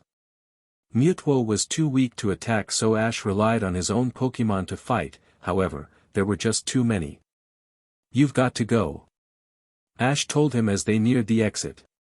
"Take them," he said, handing Mewtwo the legendary Pokémon as well as his own. "And get out of here," he ordered. "I'm not leaving you, Ash," Mewtwo said, shaking his head. "Pikachu, you too," he said as he placed him in Mewtwo's arms. "Pika Pika," Pikachu said, refusing. "Go," he roared as he kicked a grunt who had gotten a hold of him. Mewtwo was stuck between helping the human who had not only saved him but all and getting out so Ash's rescue mission would not be in vain. Finally he had chosen. "I'll be back for you," he promised as he used his abilities to open the door and close it. He soon disappeared into the waters and swam to the shore and up the hole Infernape had created. Back in the mansion, the grunts had seized control of Ash. He had fought as best as he could, but even he couldn't fight them all, especially with no Pokémon. He screamed in pain from the blast burn of a Houndoom and drifted off into darkness. By author. Hey faithful and loving readers. I promised myself from the very beginning of writing my fanfiction stories that I would never write an author's note, but sadly I broke it. I came to apologize for all reading the stories, Back to Protect, Consequences of Falling in Love, and The Past Returns, that I had not updated yet. I am so sorry about that. I know that the only story I did update was Back to Protect, and I have neglected the others. A lot has been going on lately. And though that does not make a legible excuse, it is my pathetic reasoning. And with camp and kitty camp that I am counseling in August, taking 2 weeks in total, I will be more busy than ever, and through those 2 weeks, which are separate, I will not be able to update, so August may be slow in those. I hate that I am giving you so little updates, but I can't help it, my hands are tied. I will try to update this week, next week by latest, but if not, I am truly sorry. Please don't give up hope in me, I do promise to not quit these stories. Thank you once again, my faithful and loving readers. Tiffany, aka Writing My Life. Chapter 17. He could feel the intense stares emanating from around the room. Even his friends shared the looks of his exes. They knew of Ash's past, at least part of it, but not to that extent. All they knew was that Ash had helped save the legendary. They hadn't learned that he almost died in the process. It explained the scars. His friends opened their mouths to speak, but Mewtwo silenced them. Let him finish, he spoke in a deathly tone. He knew that this was one memory Ash would rather forget, but was forced to relive it over and over again. Mewtwo knew that this was hard on Ash, everyone could see that it was hard for him, but he knew just how hard. For the next few weeks I was sentenced to torture, Ash shuddered in memory. Torture so bad that I won't relieve it, just trust me when I say this, it was bad enough to cause these, he said, pointing at one of his many scars. I finally escaped a few weeks later when one of the idiot grunts got drunk and passed out in front of my cell. I was able to unlock myself and make my escape. It was relatively easy due to the fact that most of the grunts were at a meeting. I contacted Mewtwo through Aura, his ex-friends raised their eyebrows, but he continued. And was able to have him teleport me out of there. Why was Mewtwo able to teleport you out then and not before? Max questioned. And since when did you have aura powers? To answer your first question, Giovanni used a machine that rendered Mewtwo's powers useless unless outside a specific area, and for the second part, for a while, he shrugged. So once I was able to escape that certain area, Mewtwo was able to key into my aura and teleport me out. Max's eyes were wide with admiration and his emotions filled with guilt. Though he had repented, he could not help but feel this was his entire fault. Had he believed in Ash like the younger brother he used to be, maybe everyone else would have believed as well and none of this would have happened. But no, he had to be an idiot, and he probably ruined any chances of regaining a friendship with the great trainer that stood among them. Brock was still skeptical. To him this whole thing seemed too planned out to be real.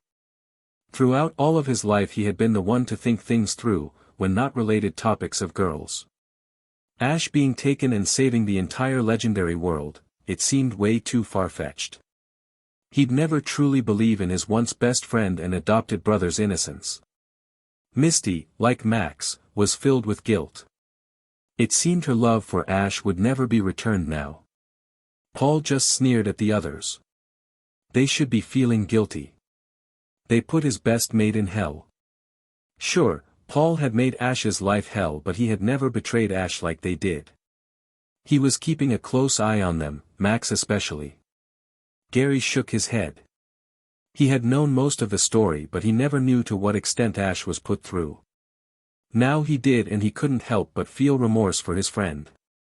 He knew that his old friends, well, most of them, had felt guilt too. Too bad they would never find forgiveness. Now that the past had been reveled, interrupted Lance, who had been calmly leaning against the wall, let's get down to business. Ash nodded in agreement. Team Omni was created about a month after I defeated the others. After I had escaped, I returned to blow up their entire operation. To say Giovanni was surprised would be an understatement. He chuckled darkly. Too bad he's not alive to verify it, snorted Mewtwo. Anyways, Lance said impatiently, trying to get rein on the group. Long story short, surviving members gathered around and are now trying to destroy Ash.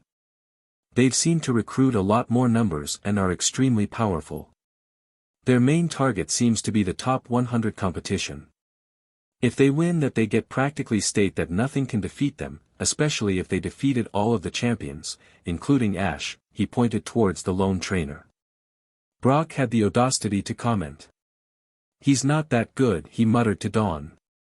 The group tensed, but Ash merely quirked his eyebrows. How about we have battle? You can use all 6 of your Pokemon at once while I only use one. Brock snorted. To make things more interesting, if you win I'll turn myself in and admit that I did the crimes I was said to have done. Brock's mouth, along with all the others, opened. That is, if you can win. Are you sure about this, Master? Questioned Mewtwo in nervousness. I am positive. Brock needs to be dealt with. Bring it on. Brock soon found himself eating his words as he stood on the private elite battle arenas. Choose your Pokemon. The referee, Lance, ordered. Brock nodded swiftly.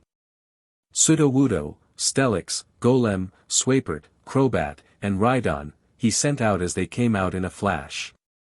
Sudowoodo went into his salute position as Steelix growled loudly as it made itself taller.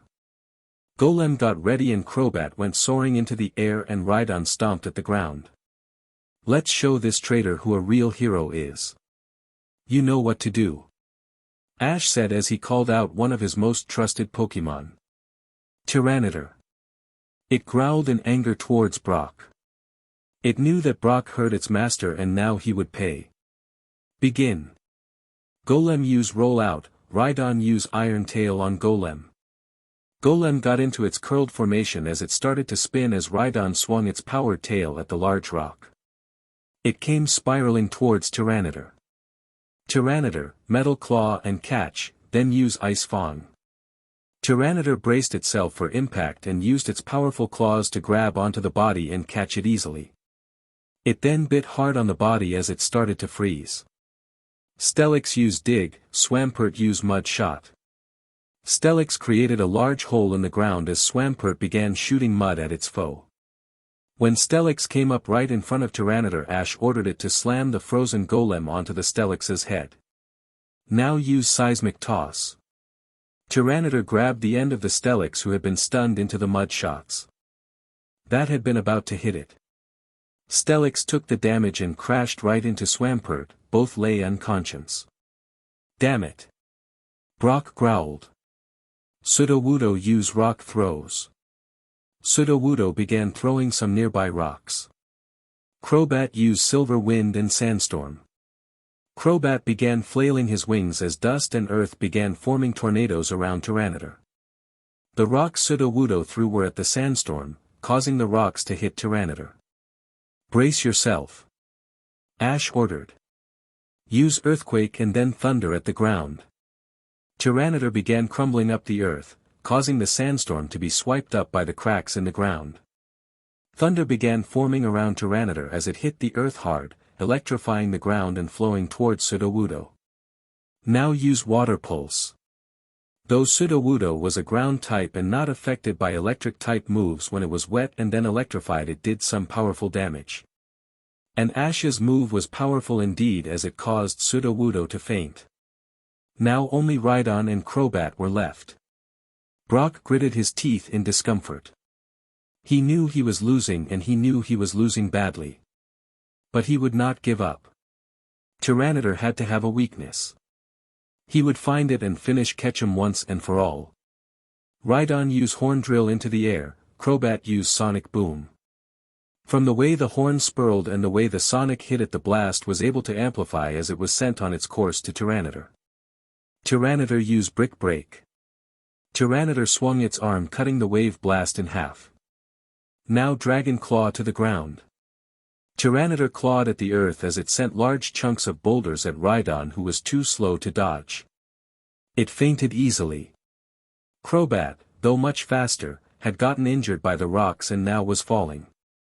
Finish it off with Hyper Beam. Before Crobat could even hit the ground, it was blasted by one of Tyranitar's most powerful attacks. It was easy to see the battle was over. All of Brock's Pokemon are unable to continue, Ash wins. The group cheered as they saw their friend and ex-friend to some win. He had proven that though the odds were against him, he was far more the better trainer. During the entire battle no one could take their eyes off it. To say it was a sight to be seen would be a complete understatement. Even Dawn and May, who had been reluctant to listen, now had to admit that perhaps Ash was right all along. However, Brock would never admit. Instead he was silently planning Ash's death by his own hands. He had been humiliated in front of all of his friends and his Pokémon had been badly injured. He knew that they'd never listen to him again. He most likely had lost all of his Pokémon's respect. Ash would have to pay. He'd have to pay big time. Oh, and Ash would pay. He would pay dearly. He'd destroy Ash if it was the last thing he did.